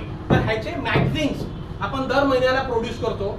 त्या मॅगझिन्स मधलंच बऱ्यापैकी कव्हर होतं. कारण आपण त्याच्यामध्ये award, sports, events, summits, conference, personality in the news, books and author, days and date, सगळे पॉईंट्स आपण त्याच्यामध्ये पिक्टोरियल फॉर्म मध्ये कव्हर केलेले आहेत, जेणेकरून वाचताना तुमच्या इझिली लक्षामध्ये राहतात. तर हे आणि स्टॅटिस्टिक जीके म्हणजे काय, जे ऑलरेडी एस्टॅब्लिश्ड आहेत, which is not going to be change. जसा डमडम एअरपोर्ट कुठे आहे, डमडम एअरपोर्ट कलकत्ता. मग तो मी शाळेमध्ये असल्यापासून तो कलकत्त्याला जायचो का, बदलणार नाहीये. छत्रपती शिवाजी महाराज टर्मिनल मुंबईला आहे, आता तो तिकडेच असणार आहे, तो कुठे दुसरीकडे जाणार नाहीये. अभयारण्य जे आहे, बर्ड सँच्युरी जे आहे, किंवा WHO वर्ल्ड हेल्थ ऑर्गनायझेशन त्याचं हेड ऑफिस कुठे आहे, तिकडेच असणार आहे. म्हणजे असे स्टॅटिस्टिक जीके हे साधारणतः किती मार्काचे असतात, 12. मग त्या 12 आणि हे टोटल दोन्ही मिळून म्हणजे 12 जर तुम्ही हे जर टोटल कव्हर केलं, पण मग 25 मधून 12 जर गेले तर किती मार्काचं कव्हर करायचं आहे, 13. मग 13 मध्ये वाचायचं काय, मग पूर्ण हिस्ट्री वाचलं पाहिजे का, मग पूर्ण जिओग्राफी वाचलं, त्याच्यातले कुठले पॉईंट वाचायचे, त्याचा पूर्ण गायडन्स तुम्हाला दिला जातो विथ एंटायर स्टडी मटेरियल. तुम्ही बाहेरून तुम्हाला कुठल्याही प्रकारचं मटेरियल घेण्याची गरज नाही. क्लिअर सगळ्यांना हे? ओके. ह्याच्यामध्ये स्कोरिंग सब्जेक्ट कुठला आहे? कोणता स्कोरिंग आहे जो आपण स्कोर करू शकतो? तो म्हणजे हा. किती करू शकतो स्कोर? Out of. जे प्रॉपर बघा, हा एवढा सोपा विषय आहे ना स्कोर. म्हणजे बँकिंगचं जे रिझनिंग आहे which is most difficult reasoning, most difficult. पण एसएससीचं reasoning most easy. One of the easiest reasoning एसएससीला आहे. एकदा जर तुम्ही प्रॉपर तयारी केली तर तुम्ही 25 out of 25 questions you can easily solve only in 15 minutes मध्ये. कारण तुमच्याकडे 60 मिनिटं आहे आणि कुठल्याही सेक्शनला तुम्ही किती मिनिटं द्या, काही प्रॉब्लेम नाहीये. क्लिअर सगळ्यांना आहे? म्हणजेच कशावरती पहिला फोकस करायचा? रिझनिंग. का रिझनिंग वरती फोकस करायचा? बघा, इथून सुरुवात होते की पहिला पेपर कुठला अटेम्प्ट करायचा. मी नेहमी बँकिंगच्या मुलांना सांगतो की जर रिझनिंग स्टार्ट करताय तर कधीही सिटिंग अरेंजमेंट पझलनी स्टार्ट करू नका. कधीच करायचं नाही. कारण तो तुमचा मोरल डाऊन घेऊनच जाणार. कारण त्याची जी लेवल आहे ती हाय लेवल, मॉडरेट लेवल आणि इझिएस्ट लेवल. पण ते डिसाइड करायला तुम्हाला तेवढा वेळ लागतो. आणि म्हणून रिझनिंग मध्ये 35 पैकी उरलेले 15 प्रश्न ते पहिला अटेम्प्ट करून घ्या. ज्याने काय होतं, तुमचा कॉन्फिडन्स वाढणार. रिझनिंग मध्ये पझल आणि सिटिंग अरेंजमेंट तुम्हाला करावंच लागणार, त्याशिवाय पर्याय पण नाहीये. जर तो नाही केला तर तुम्ही बँकेची एक्झाम पासच करू शकत नाही. पण ते पास करण्यासाठी तुम्हाला पहिला ते अटेम्प्ट करण्याची गरज नाहीये. कारण ते जर अटेम्प्ट केला आणि जर तुम्ही मोस्ट डिफिकल्ट बदल जर भेटला तर तो तुम्हाला कन्फ्युज करतो आणि तुमचा 20 मिनिटं कधी निघतात. आणि म्हणून रिझनिंग मध्ये 4 आणि 5 मार्क मिळताना पण नाकीनो येतात. आणि आता रिझल्ट आला बघा IBPSचा. तिचा माझ्याकडे व्हिडिओ आहे प्रियंका भटकरचा. भांडूपची मुलगी ऑनलाईन. बघा, तुम्ही तर मला आता फेस टू फेस भेटता. मी तर आतापर्यंत जे रिझल्ट ऑनलाईन झाले त्या मुलांना कधीच भेटलो नाही. फक्त फेस टू फेस त्या मुलीने पहिली एक्झाम दिली अपयश, दुसरी एक्झाम दिली क्लिअर, तिसरी एक्झाम दिली क्लिअर. कुठल्या एक्झाम दिल्या? IBPS ची एक्झाम दिली. पहिल्या अटेम्प्टला क्लिअर. स्कोर किती आला? 100 पैकी 79. अटेम्प्ट किती केले? 82. बघा, this is called accuracy. 100 attempt नाही केले. किती अटेम्प्ट केले? 82. मिळाले किती? 79. This is called what? Accuracy. What matters here? Number of question attempt किती केले that doesn't matter. What matters? You attempt less number of question but your accuracy should be what? Up to mark. नंतर exam दिली. पहिल्या अटेम्प्टला crack केली. कोणती exam crack केली? SBI clerk. पहिल्या अटेम्प्टला नाही, आता मेन्स देऊन आली. बघा, निघाली डायरेक्ट जॉईनिंग. इंटरव्ह्यूच नाहीये. मग तुम्हाला त्या ट्रिक्स, मग ती काय करायची? काहीच नव्हती करत. फक्त married girl every day 8 hours study. 8 तास अभ्यास. पहिले 4 तास प्रिपरेशन, शेवटचे 4 तास फक्त मॉक टेस्ट. जो मॉक टेस्ट सोडवतो तो एक्झाम निघतो. आणि कंटिन्यूस बघा 4-5 महिने मेहनत केली. इंजिनियर मुलगी MPC ला गेली, सिलेक्शन नाही झालं, लग्न झालं, भांडूपला आली, माझ्याकडे आली, गुगलला सर्च केलं, माझा नंबर भेटला, मला कॉल केला, डायरेक्ट जॉईनिंग झाली. पहिल्या एक्झामला अपयश मिळालं कारण it was the first attempt. Second थर्डला एक्झाम क्रॅक केली. तेच नाही, तिसरी एक्झाम दिली IBPS PO. IBPS PO most difficult exam to crack. पहिल्या अटेम्प्टला PO क्रॅक केली. What else you want now? फक्त प्रॅक्टिस बस, बाकी काही नाहीये. आता याच्यामध्ये रिझनिंग सेक्शन सगळ्यात सोपं आहे, आरामात क्रॅक करू शकतो.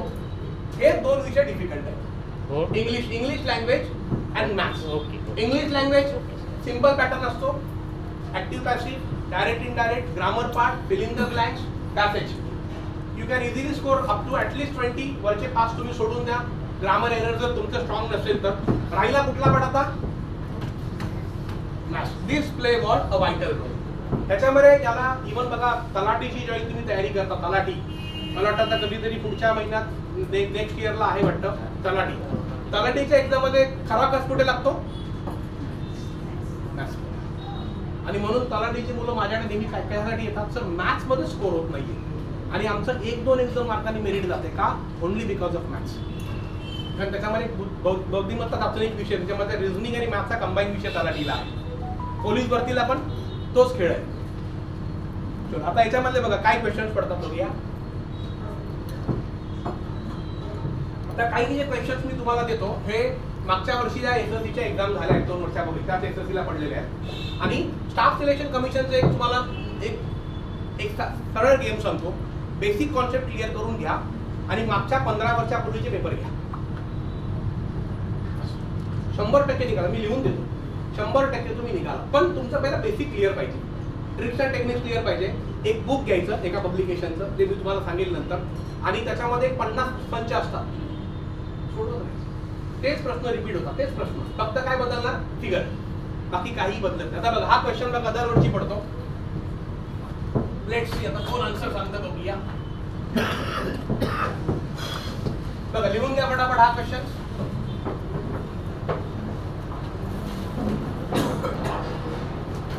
बघा, हा क्वेश्चन झालेला आहे, 1 मार्कला येतो आणि त्यांचा वरचा हेडिंग आहे सॉल्व.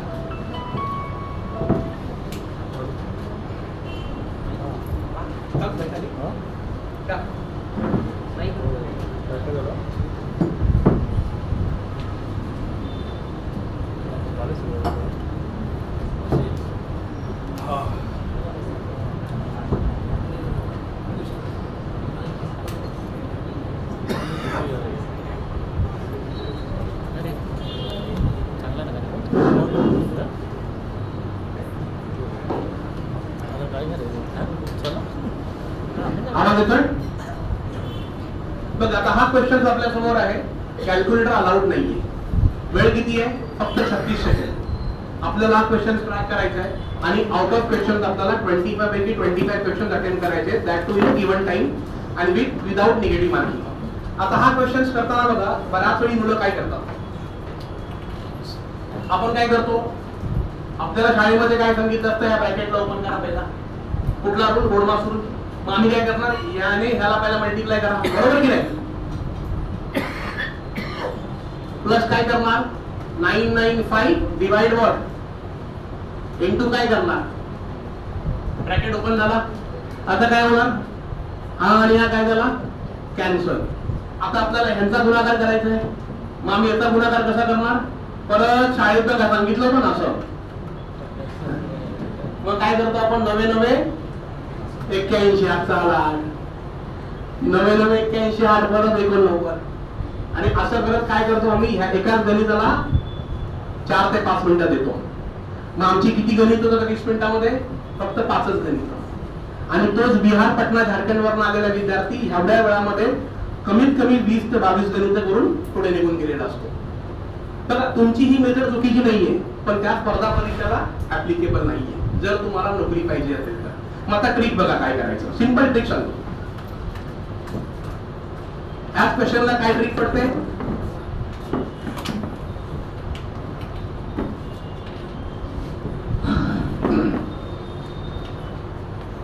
हा काय 999, इथे काय 999, काही असू द्या, काही प्रॉब्लेम नाहीये. हे 999 किंवा त्याला 2-3 मेथड आहेत, मी तुम्हाला एक सिंपल मेथड दाखवतो. 1 2 3 999, त्याच्यात मग एक -1 करा, काय मिळणार सांगा, 998. आणि ह्या 995 मध्ये +1 करा, काय मिळणार, 996. आता ह्यांची एकत्र लिहा, 998 996. हे तुमचं काय झालं, आन्सर झालं.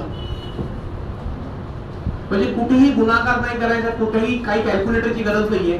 कुठलाही प्रश्न जरी पडला तुम्ही आरामात करू शकता, फक्त ह्या मेथड मध्ये तुम्हाला असा. किती वेळ लागला, आता हेच दुसरा मेथड देईल, हे एक झालं. दुसरी मेथड काय याला, सिंपल टेक्निक. हा 9 इथे लिहा, 999. हे किती 9 आहे, 3 9, त्याचे 3 0. समजा 2 9 तर किती 0 लिहिणार, 2 0 लिहा इथे. 1 2 3. डिफरन्स किती दोघांमध्ये, 4. मायनस करा, बघा आन्सर काय आलं, 998 996. तेच मिळणार. म्हणजे ह्या ट्रिक्स, ह्या टेक्निक तुमच्याकडे असल्या पाहिजे, तरच तुमचा याच्यामध्ये निभाव आहे, नाही तर काही नाही. नेक्स्ट बघा, हा एक क्वेश्चन झाला.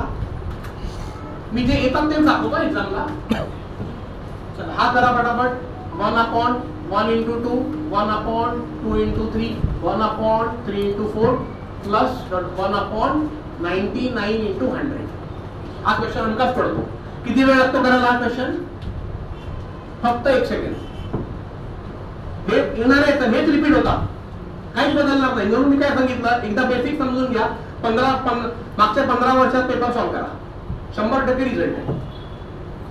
काय करणार बघा, आता आपण काय करतोय मला दाखवतो.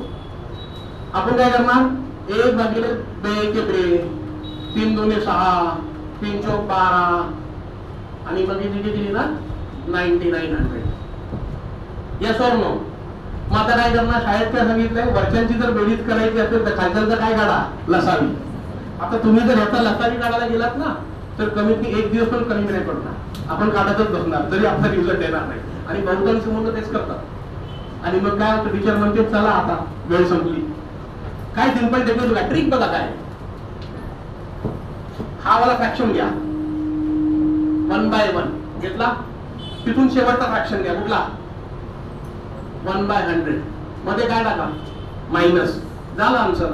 100 1 100 मायनस 1 1 1 100 1 100. काय आन्सर आलं 99/100. काहीच करायची गरज नाही. ह्याच ट्रिक्स ह्याच टेक्निक्स एक्झामला तुम्हाला ऍप्लिकेबल आहे. आपण काहीच नाही केलेलं आहे. नेक्स्ट बघा. हे काय लिहून घेऊ नका. एवढ्याने काय रिझल्ट लागणार आहे का? नाही. आपल्याला 4ही विषयामध्ये मास्टर बनायचं. हे फक्त मी का दाखवतोय कारण आपल्याला समजलं पाहिजे की आपण का चुकतोय, कुठे चुकतोय. थर्ड क्वेश्चन बघा. फिगर बदलतात, कॉन्सेप्ट तीच. आता हा बघा क्वेश्चन.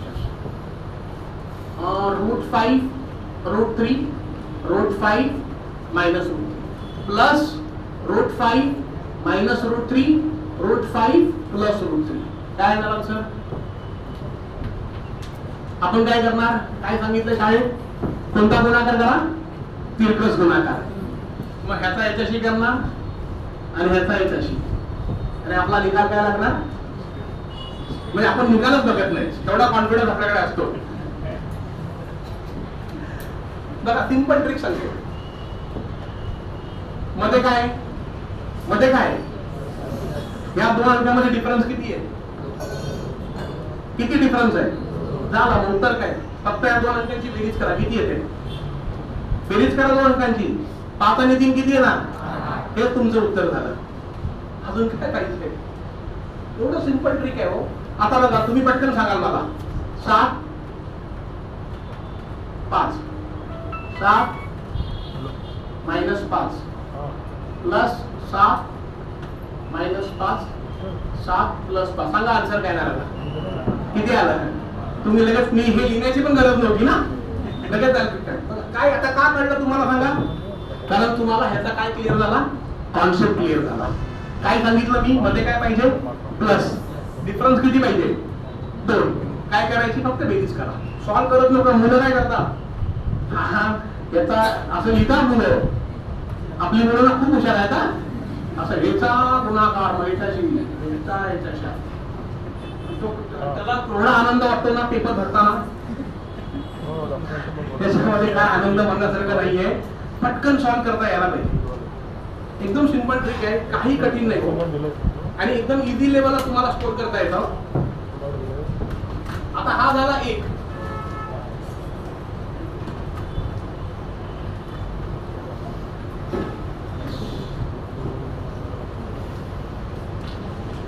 आता एखादा आपण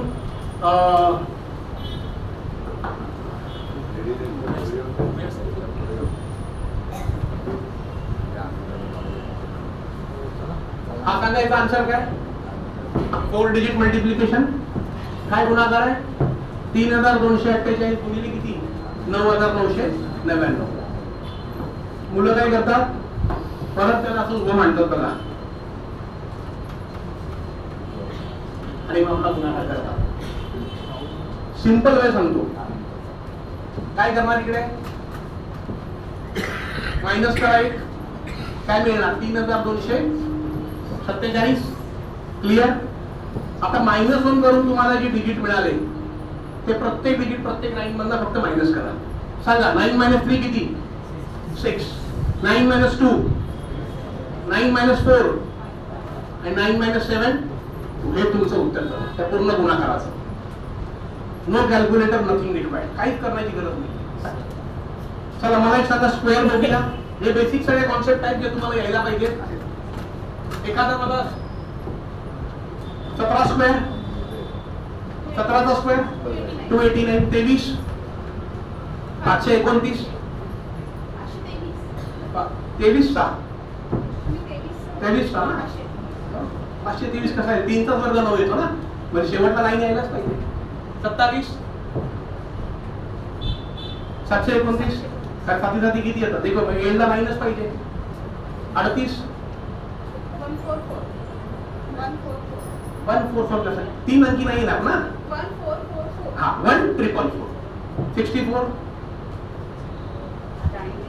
82 बघा जर जसं नंबर वाढतात ना आपलं पेट्रोल कमी कमी होत जातं मग कोणत्याही दोन अंकी संख्येचा स्क्वेअर कसा काढायचा बघा सिंपल ट्रिक सांगतो कोणताही दोन अंकी नंबर सांगा मला पटकन हा नाही मोठा सांगा छोटा नको 74 घेऊया चला थोडा मोठा घेऊया आता काय करायचं बघा ड्रॉ करा विच साइन इज दिस कोणतं साइन आहे प्लस साइन 7 स्क्वेअर सांगा 49 चार्जचा स्क्वेअर क्लिअर इथपर्यंत सगळ्यांना ओके या तिघांचा गुणाकार करा पटकन 7 चौक 28 28 चा डबल 56 इथे लिहा पटकन ह्याच्या खाली काही नाही पण झालं हे तुमचा आन्सर फक्त काय करा ऍड करा हे काय होणार 6 आणि 1 7 9 आणि 5 हातचा आलाय किती आले हे तुमचं उत्तर 5 4 7 7 कोणताही दोन अंकीचं घ्या आता समजा डबल घेतला तुम्ही आता इथे 3 अंकी समजा इथे 2 अंकी आले ना समजा तिकडे जर 3 अंकी फिगर आली तर काय करणार 3 अंकीसाठी आपण घेऊया 78 परत प्लस काढा सांगा 7 स्क्वेअर 8 स्क्वेअर तिघांचा गुणाकार सांगा पटकन 56 7 किती 56 चा डबल 112 आता 112 मध्ये किती अंकी झाली 3 अंकी लिहिताना असं लिहायचं बघा 1 1 2 इथे काय टाकायचं झालं हे तुमचं काय झालं आन्सर ऍड करा 4 6 आणि 2 8 9 आणि 1 हातचा आलाय किती आले 6 हे तुमचं उत्तर कोणत्याही दोन अंकी संख्या अप टू मॉक 19 आहे 3 डिजिटला तुम्ही गेला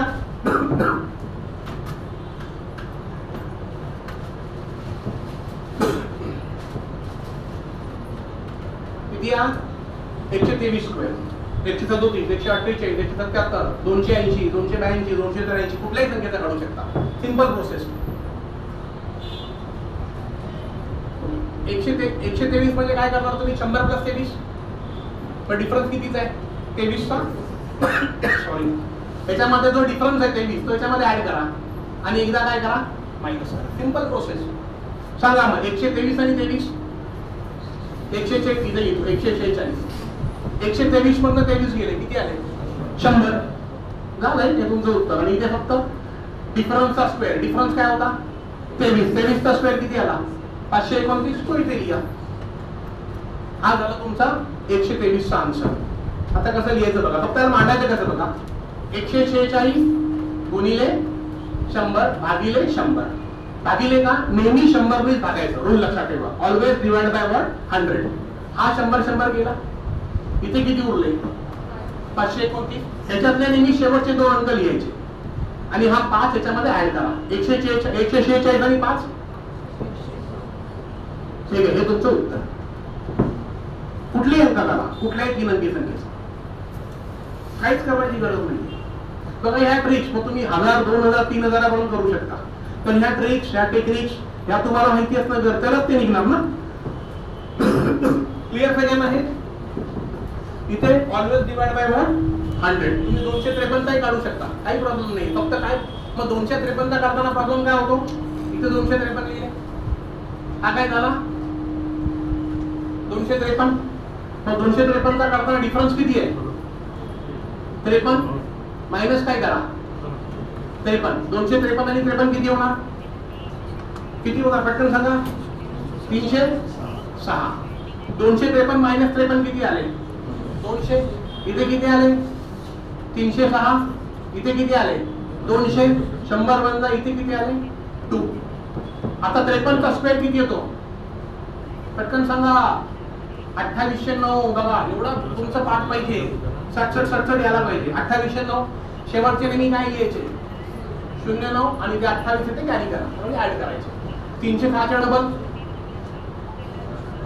306 च्या डबल 612 आणि त्याच्यामध्ये काय मिळवायचे 28 म्हणजे 612 आणि 28 किती झाले बघा 640 640 आणि पुढचे काय हे झालं तुमचं काय झालं आन्सर.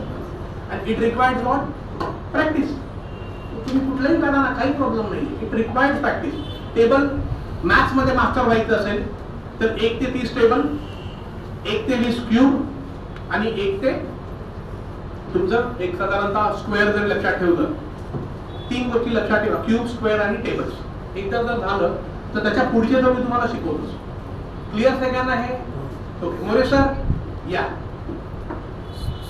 आता याच्या पुढे ज्याही विद्यार्थ्यांना फक्त फॉर्म भरणार, ज्याला स्टडी करायचं आहे तर मला वाटतं त्याच्यातर्फे मी ट्रेनिंग चालू करतोय. तर ट्रेनिंग कधीपासून चालू होणार आहे आणि त्याचे डेज काय असणार आहे आणि त्याची साधारणतः किती फीज असणार आहे तर ते तुम्हाला मोरे सर सांगतो. Thank you so much. धन्यवाद. म्हणजे त्या गोष्टी मी बोलेल, पण लागून जरा काही प्रश्न असतील तर त्याच्यावर पहिल्यांदा चर्चा करूया आपण. तो फार महत्वाचा भाग आहे. परीक्षेच्या दृष्टीने किंवा ओव्हरऑल अभ्यासक्रमाच्या दृष्टीने कोणाला काही प्रश्न असतील तर चर्चा करूया. विचारा बरं का संकोचपणे, म्हणजे तुमचे प्रश्न सगळे सॉल्व्ह होतील.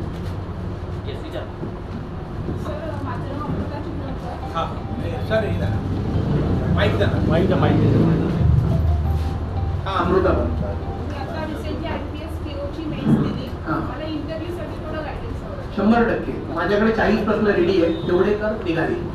आणि जर मेन्ससाठी हा मेन्ससाठी थोडंसं म्हणजे जोपर्यंत प्रीचा रिझल्ट म्हणजे प्रीचा रिझल्ट आणि मेन्स त्याच्यामध्ये जो गॅप असतो त्यामध्ये आपण कधी कधी शुअर नसतं ना की प्रीचा रिझल्ट क्लिअर होईल की नाही. मग ते अभ्यासाचं तेवढं आता तू मेन्स दिली ना? हा दिली. पण मी ओव्हरऑल एक क्वेश्चन असा. Okay okay. आता याच्यामध्ये नॉर्मली तिने खूप चांगला प्रश्न विचारला. कारण समजा एकदा काय होतं ना, 2 गोष्टी असतात.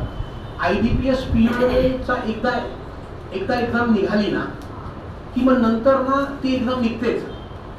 आणि मग जेव्हा आपण अश्युअर होऊन जातो की बाबा आता मी SBI देऊ किंवा IBPS क्लर्क देऊ किंवा, कारण त्याच्यामध्ये साधारणतः 1 महिन्याचा डिफरन्स असतो, 1 महिन्याचा. तर माझं नेहमी मुलांना हेच म्हणणं असतं की तुम्ही ज्यावेळी प्रीची तयारी करत असता तर त्यावेळी तुम्ही सायमल्टेनियसली त्याचबरोबर मेन्सची पण तयारी चालू करायची. करंट अफेअर्स म्हणजे थोडं वाचायला गेलं की जेवढं मॅथ्स बाकीचं करायला त्याचा इंटरेस्ट होतो तेवढं करंट अफेअर्सचं येत नाही. का नाही येत? म्हणजे मी डेली असं डेली करतो, पण एक दिवसाचा गॅप पडला ना तर ते. आता त्याचं कारण काय होतं ना, त्याचं थोडंसं जसं मगाशी मी सांगितलं, त्याला थोडंसं बायफर्केट करून घ्या. जसं करंट अफेअर्समध्ये जर समजा तुम्ही मेन्सच्या लेवलला गेलात तर पहिला चेक करा की 40 प्रश्न जे पडणार आहेत करंट, त्याच्यामध्ये कोणत्या टॉपिकवरती जास्त प्रश्न आहेत. जसं स्टॅटिस्टिक GK आहे त्याच्यात बँकिंग लाईव्ह त्याच्यावरती 12 प्रश्न पडतात, म्हणजे ते तुमचे 12 मार्क्स फिक्स झाले. मग ते तुम्ही कारण ते न चेंज होणार आहे. त्याच्यानंतर नॅशनल आणि इंटरनॅशनल न्यूज, मग त्याच्यामध्ये काय काय पडतं. जसं कोणी बँक, आता समजा आता ट्विटर बघा कंपनी, ती कोणी टेक ओव्हर केली? मस्कनी केली. आणि मस्क कोण आहे? टेस्ला कंपनीचा मालिक आहे, म्हणजे who is the richest person on the earth right now. मग त्या नॅशनल किंवा इंटरनॅशनल न्यूजमध्ये मोडतात. त्याच्यामध्ये समजा आता बँकिंग रिलेटेड काय पडतं की 3 महिन्यामध्ये बँकिंगनी नवीन कुठल्या ॲप लॉन्च केले का, कोणती स्कीम लॉन्च केली आहे का, किंवा आता बघा ब्रिक्स आहे, G20 आहे, G8 कंट्री त्यांचे आता समिट फोरम झाले, मग ते कोणत्या देशामध्ये झाले, किंवा बाहेरून कोणते व्हिजिटर्स आले होते का, मग त्यांचं नाव किंवा ते कोणत्या कंट्रीतनं बिलॉंग करतात. हे ठरलेले प्रश्न आहेत. हे जर तुम्ही थोडंसं अनालिसिस करून त्याचं प्रिपरेशन केलं ना तर तुम्हाला अभ्यास करताना मजा येते. दुसरी गोष्ट, आय वुड ऑलवेज सजेस्ट की तुम्ही साधारणतः एका सोर्सवर डिपेंड न राहता करंट अफेअर्सला यू मॅक्झिमम 2 सोर्सवर डिपेंड राहा, not more than that. So that make you confuse. 2 सोर्सवर डिपेंड राहा आणि तुमच्या try to make your own notes. ज्यावेळी तुम्ही तुमच्या नोट्स बनवाल ना तर तुम्हाला त्या गो थ्रू करताना इझी पडणार. आणि it has to be done daily. Daily तुम्हाला वाचणं गरजेचं आहे, कारण कधी कधी आपण पुढे जातो तरी मागचं सपाट होऊन जातं. That should not be happen. पण होतं काय सांगतो ना की आपल्याला असं वाटतं की ज्यावेळी आपण एक्झामला जो माझ्या लक्षात राहील की नाही राहणार, डेफिनेटली राहतं. कारण ज्यावेळी तो क्वेश्चन आपल्या डोळ्यासमोर येतो ना की आपल्याला कळतं याचा आहे आन्सर आहे. पण तेवढा कंटिन्युअसली तुमचं वाचन व्हायला पाहिजे. आणि म्हणून मी ज्यावेळी मी तयारी करायचो त्यावेळी आजही ते पुस्तक मिळतं. जर तुम्हाला GK मध्ये जर स्कोर करायचं असेल, स्टाफ सिलेक्शन करण्याचे, लुसेंट पब्लिकेशन नावाचं एक बुक आहे. लुसेंट पब्लिकेशन 160 रुपयाचं बुक आहे, येलो पेजचं कव्हर आहे. त्यावेळी जी बिहार पटनावरनं मुलं यायची तर ती वाचायची, पण ते पुस्तक बघितलं की वाचण्याची ताकदच निघून जाते. एवढं जाड बुक आहे आणि एवढं बारीक अक्षरात लिहिलेलं आहे. पण त्याच्यातलं 85% पडतं. पण ते कधी लक्षात राहतं की ते पुस्तक कमीत कमी तुम्ही 5 ते 6 वेळा वाचलं पाहिजे. आपलं एकदाच वाचून होत नाही. आणि ती मुलं कंटिन्युअसली 6 वेळा 7 वेळा त्यांचं रीड करून झालेलं असतं.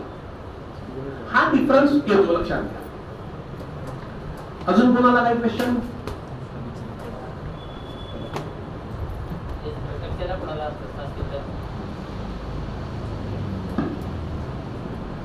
आणखी कोणाला प्रश्न? बँकिंग आणि SSC हा. साइड बाय साइड स्टडी होऊ शकतो का? आय वुड ऑलवेज सजेस्ट की गो फॉर SSC प्रिपरेशन.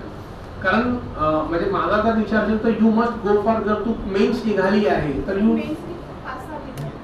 हा, पण मग इंटरव्ह्यू मध्ये होत नाही का? IPS मी फर्स्ट टाइम मेन्स दिली आता मी आणि SBI ती मेन्स निघाली का नाही? रिझल्ट यायचा result यायचा. घ्यायचं. ओके. पण आय वुड सजेस्ट की जर मेन्स दिली you should start preparation for SSC CGL. CGL always good, खूप चांगल्या पोस्ट आहेत. Income tax officer, central excise officer आणि क्रीम लेवलच्या पोस्ट आहेत. मला जर एक प्रश्न विचारायचं विचारू. हा. तुम्ही ट्रेनिंग घेताय कुठे? घेतलंय ट्रेनिंग कुठे घेतलंय? हा, पुण्याला. अजून काय डाऊट? बघा, ट्रेनिंग, ज्याच्याकडे ट्रेनिंग आहे ना त्याला कुठल्याही प्रकारचा अभ्यास, तुम्हाला अभ्यास पाहिजे, पण अभ्यासाबरोबर तुम्हाला एक मार्गदर्शन असणं फार गरजेचं आहे, लक्षात घ्या. अजून काही डाऊट कोणाला? कारण हा प्रश्न मी मुद्दा विचारला कारण आपण आतापर्यंत 10वी 12वी खूप चांगल्या पद्धतीने मार्क्स मिळवले, अगदी डिग्री पर्यंत आपण कॉलेज किंवा शाळा करत असतो, पण त्याच्या जोडीला मात्र क्लासेस आवर्जून लावतो, कारण क्लासेस शिवाय आपण चालतच नाही. पण ज्या वेळेला ऍक्च्युली नोकरी मिळवण्याची वेळ येते किंवा जेव्हा अशा स्पर्धा परीक्षांचा जेव्हा विचार करतो आणि त्यावेळेला मात्र आपण मार्गदर्शनासाठी कुठेच कुणाचं मार्गदर्शन घेत नाही आणि तिथे मात्र क्लासेसची फी किती आहे किंवा ती आपला खर्च म्हणून विचार करतो आणि तिथेच आपण मागे पडलो होतो. खरं म्हणजे तिचाही प्रश्न सातत्याने आहेत, कारण तिने प्रॉपर मार्गदर्शन घेतलं आणि त्यांनी ती प्रयत्न करते. तरी मला वाटतं याच्यामध्ये काही जणांनी तयारी करत असतील. मला वाटतं किती मेन्स दिल्या? सर मी 2019 ला SBI क्लर्क आणि LIC असिस्टंट दिली. बरोबर. त्यानंतर आता 2022 ला IBPS क्लर्कची दिली. त्यामध्ये मला सर 74 मी अटेम्प्ट केले होते, पण मला ॲक्युरसीने 78 मार्क्स मिळाले. Okay, good. मेन्सचा रिझल्ट बाकी आहे असा. IBPS RRB क्लर्क दिली, IBPS PO मेन्स दिली आणि आता SBI क्लर्कची प्रिलिम दिली. बघा, ती 2019 पासून मला वाटतं तयारी चालू आहे. 2018 ला मी 18 coaching स्टार्ट केलं, म्हणजे आज 4 वर्ष झाली तिने बघा त्याचा पाठलाग अजून सोडलेला नाहीये आणि ती आता on the way to crack आहे. कारण IBPS PO ची मेन्स देणं ही एक, म्हणजे रिझल्ट लागू किंवा नाही लागू त्याच्या बाजूने, पण ती एक वेगळीच मजा असते. कारण प्री निघणं डिफिकल्ट आहे, ती मेन्स देऊन आली आहे. मला वाटतं 2-3 वेळा ती मेन्स दिली आहे ना. IBPS PO ची मी फर्स्ट टाइम मेन्स दिलेली आहे. बाकी ती 18 पासून तयारी करते. विचार कर, कुठेतरी हे होतं. आणि इंटरव्ह्यूचे जे काही क्वेश्चन्स आहेत ते माझ्याकडे 40 क्वेश्चन रेडी आहेत. तेच क्वेश्चन पडतात, त्याच्यातलंच विचारलं जातं. कारण ते आम्ही घेतलेले, आमच्याकडे IBPS पॅनलला इंटरव्ह्यूचं जो पॅनल आहे त्याच्यामध्ये माझ्याकडे जे पॅनल आहे ते IBPSच्या पॅनलला असणारेच लोक आहेत. त्याच्यामध्ये झोनल इन्चार्ज म्हणून रिटायर झालेले आहेत, कोणी रिजनल मॅनेजर म्हणजे त्याच्याकडे पूर्ण जिल्हा असतो आणि त्या जिल्ह्याच्या अंडरमध्ये आपल्याला कमीत कमी 38 ते 40 ब्रांच असतात आणि ते पॅनलचे 40 प्रश्न आपल्याकडे आहेत आणि त्या क्वेश्चनमध्ये क्वेश्चन सगळ्यांना माहिती असतात, पण त्या क्वेश्चन्सला समोरच्या पॅनलला आन्सर काय एक्सपेक्टेड आहे ते आपल्याला देणं फार गरजेचं आहे. मित्रांनो, या ताईंनी मला वाटतं 4 परीक्षा दिल्यात आणि खऱ्या अर्थाने जी परीक्षा असते ना ती हीच परीक्षा असते की ज्या वेळेला आपण कुठेतरी या टप्प्यावरती येतो आणि तिथे जेव्हा आपल्याला 1-2 मार्कांसाठी अपयश समोर येतं ना, तर त्यावेळेला ऍक्च्युली मानसिक संतुलनाने ती जी स्टेबिलिटी आहे किंवा त्या परिस्थितीमध्ये स्टेबल राहणं माणसाने हे फार महत्वाचं आहे. जसं मी मगाशी तुम्हाला संदेश नलावडे सांगितला की संदेश नलावडे आज आपला शिरगाव ब्रँचला मॅनेजर आहे, बागेवरचा मुलगा. तर त्याचा सत्कार आम्ही ब्राह्मण सहाय्यक संघामध्ये केला होता, डॉक्टर असोसिएशन आणि रोटरी क्लबच्या माध्यमातून. आणि त्यावेळेला जेव्हा तो 2 मिनिटं संवाद साधत होता तर त्यावेळेचा एक सव्वा मिनिटाचा एक व्हिडिओ आपल्या युट्यूब चॅनलला, तर तो नक्की बघा. त्याने त्याच्या त्या इंटरव्ह्यूमध्ये मेन्शन केलं की त्याची ती 17वी परीक्षा होती ज्या वेळेला तो क्वालिफाय झाला. म्हणजे आपल्या गावातल्या एखाद्या विद्यार्थ्याने 17 परीक्षा देणं ही खूप मोठी अचिव्हमेंट आहे. कारण एवढ्या परीक्षा सर्जन झालं फार डिफिकल्ट आहे. म्हणजे ज्या वेळेला तो आमच्याकडे ट्रेनिंग जॉईन केलं त्याच्या अगोदर त्यांनी जवळपास 13 परीक्षा दिलेल्या होत्या आणि त्याच्यानंतर त्यांनी गुगल सर्च केलं आणि मग त्यांनी ट्रेनिंगला जॉईन केलं आपल्याकडे. आणि मग खऱ्या अर्थाने ट्रेनिंग म्हणजे काय होतं त्यावेळेला, तर त्यावेळेला तो मग सरांच्या कनेक्शनमध्ये आला आणि एक्झॅक्टली आपल्या चुका काय होत आहेत, कारण हे कन्सेप्ट त्याचा अभ्यासक्रम तो गेली 1-1.5 वर्ष तो त्याच्यामधूनच जात होता. आणि त्यावेळेला मग सरांच्या संवादाने त्याला त्याच्या चुका कळल्या की एक्झॅक्टली किती टॉपिक्सची तयारी व्हायला पाहिजे, कोणत्या टॉपिक्सला वेटेज आहे, बरोबर आहे, आणि कोणते टॉपिक्स स्किप केले पाहिजे. ह्या गोष्टी जेव्हा त्याला कळल्या, स्वतःच्या चुका शोधला आणि मग नंतरच्या त्यांनी ज्या 4 परीक्षा दिल्या त्या 4ही परीक्षा क्रॅक केल्या आणि IBPS थ्रू तो रत्नागिरी ब्रँचला ऍग्रिकल्चर ऑफिसर म्हणून लागला आणि आज तो शिरगाव ब्रँचला मॅनेजर आहे. सो जसं मगाशी फक्त विषय आला, याच्यामध्ये एकच मला नेहमी सांगावंसं वाटतं की आता ही गेली 4 वर्ष तयारी करते, ऑलमोस्ट 18 पासून करते. माझ्याकडे आता 6 महिन्यापूर्वी मुलगी जॉईन झाली. तिने आता IBPS प्री निघाली, मेन्स दिली क्लरिकलची, IBPS PO प्री निघाली, मेन्स देऊन आली आणि SBI क्लर्क निघाली, त्याची पण मेन्स दिली. परत काय होतं लक्षात घ्या, ज्यावेळी तू पुण्यावरून ट्रेनिंग घेऊन आली, आता त्या ट्रेनिंग सेंटरचं जो कोणी फॅकल्टी जो कोणी टीचर आहे त्यांचं तुमचं डेली कन्व्हर्सेशन होतं आता तरी होत नाहीये. व्हायला पाहिजे. That is main part. कारण काय होतं नाही काय, फक्त ट्रेनिंग घेऊन आल्याच्या नंतर काम संपत नाही. तर तुम्ही कन्व्हर्सेशन होत नाही तर ते तुम्हाला फोन नाही करणार, तुम्ही त्यांना केला पाहिजे. सर माझा अजून हा पॉईंट होतोय, 1 मार्काने जात आहे, काय करू. आणि साधारणतः जर तुम्ही 10 तास अभ्यास करत असाल तर त्याच्यातले तुमचे 8 तास आताच्या घडीला फक्त मॉक टेस्टच व्हायला पाहिजे, तरच रिझल्ट येतो. कारण तुमचा आता अभ्यास करण्याच्या पलीकडे तुम्ही गेलेला आहे आणि म्हणून तुम्ही त्याच्याकडनं गाईड घेता किंवा ज्याच्याकडनं तुम्ही एज्युकेशन घेता त्या व्यक्तीशी तुमचा वारंवार संवाद होणं गरजेचं आहे. तोच व्यक्ती तुम्हाला मोटिवेट करू शकतो की सर आता 1 मार्काने राहिले, काय करू, हे नाही होत आहे, ते नाही होत आहे. आणि डेली 8 तास अभ्यास असेल तर 6 तास तुमच्या मॉक टेस्टवरच फोकस पाहिजे. आणि आता तर मॉक टेस्ट फक्त 1 तासाचेच असतात. जेवढा मॉक टेस्ट तुम्ही सॉल्व्ह कराल तेवढं तुम्ही यशाच्या जवळ जाल. येस. अजून कोणाला काही डाऊट आहे का? अदरवाईज मोरे सरांकडे वळूया. येस, पुढे प्रश्न. मित्रांनो, मला आपण शेवटच्या टप्प्यावरती आहोत. जसं की मार्गदर्शन फार गरजेचं आहे आणि कदाचित तुम्ही आता आजचं सेशन बघितल्यानंतर लक्षात आलं असेल, खरं म्हणजे सरांचंच सेंटर आपण 2013 पासून आपल्या चिपळूणला चालवतोय, जे की बहादूर शेखला आहे. वांगडे शॉपिंग सेंटरला मला वाटतं प्रत्येकाच्या हातामध्ये फ्लायर आहे, तर त्याच्यावरती ऍड्रेस आहे. आणि आता ज्या भरती निघालेली आहे तर त्याचे अर्ज भरून घेण्याची जबाबदारी आपण घेतली आहे. सुधीर शेट्टी तशी विनंती सुद्धा केलेली आहे, त्यामुळे प्रत्येकाचा अर्ज आपण तिथे भरून घेणार आहोत. सो मला वाटतं उद्यापासून ज्याला या प्रक्रियेमध्ये यायचं आहे निश्चितच सगळ्यांनी यायला पाहिजे. तर तुम्ही निश्चितच फॉर्म भरायला या. त्याचं जे ट्रेनिंग आहे आपल्याकडे जे चालतं तर ते दर रविवारी ट्रेनिंग चालतं 10:30 ते 3:30, ज्याच्यासाठी तज्ञ मार्गदर्शक येतात. आता तर आपल्याकडे जे येतात ते ज्यांनी CGL क्रॅक केली आहे तर ते अधिकारी येतात जे इथे सेंट्रल गव्हर्नमेंटला काम करतात आणि ते येऊन आपल्याकडे शिकवतात. आणि ह्या SSCची स्पेशल बॅच आपण दिल्लीमध्ये सुद्धा चालवणार आहोत. त्याचं शेड्यूल तिथे आल्यानंतर मी तुम्हाला देईन. जसं डिस्कशन महत्वाचं आहे तर बऱ्याचशा गोष्टी आपण जसं की सरांचे युट्यूबला लाईव्ह लेक्चर्स असतात, आपलं ट्रेनिंग जे चालते ऑफलाईन आणि सरांच्या ऑनलाईन बॅचेस ज्याच्यामध्ये सर स्वतः शिकवत असतात आणि 3 महिने सरांची ती बॅच चालते लाईव्ह मध्ये, जे की सोमवार ते शुक्रवार स्वतः गुगल मीटवरती सर लाईव्ह शिकवतात. रात्री 8 ते 9:30 लेक्चर होतात. म्हणजे बरेचसे जसं मगाशी म्हणाल की ऑल ओव्हर इंडियातून मुलं कनेक्ट असतात, त्याच्यामध्ये बरेचसे वर्किंग असतात, काही कॉलेज करणारे असतात, त्यामुळे त्या लेक्चरचे टायमिंग रात्री 8 ते 9:30 चालतात. शिवाय स्वतंत्र डिस्कशन फोरम आहे, व्हॉट्सअप ग्रुप आहे, स्टडी मटेरियल सरांनी स्वतः डिझाईन केलेलं अपग्रेडेड मटेरियल सातत्याने तुम्हाला व्हॉट्सअप ग्रुपला मिळत राहणार आहे. PDF फाईल मिळतात तुम्हाला त्याच्यामध्ये आणि सायमल्टेनियसली ऑफलाईन लेक्चर्स. सो मला वाटतं फी जो पार्ट आहे तर तो थोडासा तिथे आल्यानंतर आम्ही डिस्कस करणार आहोत.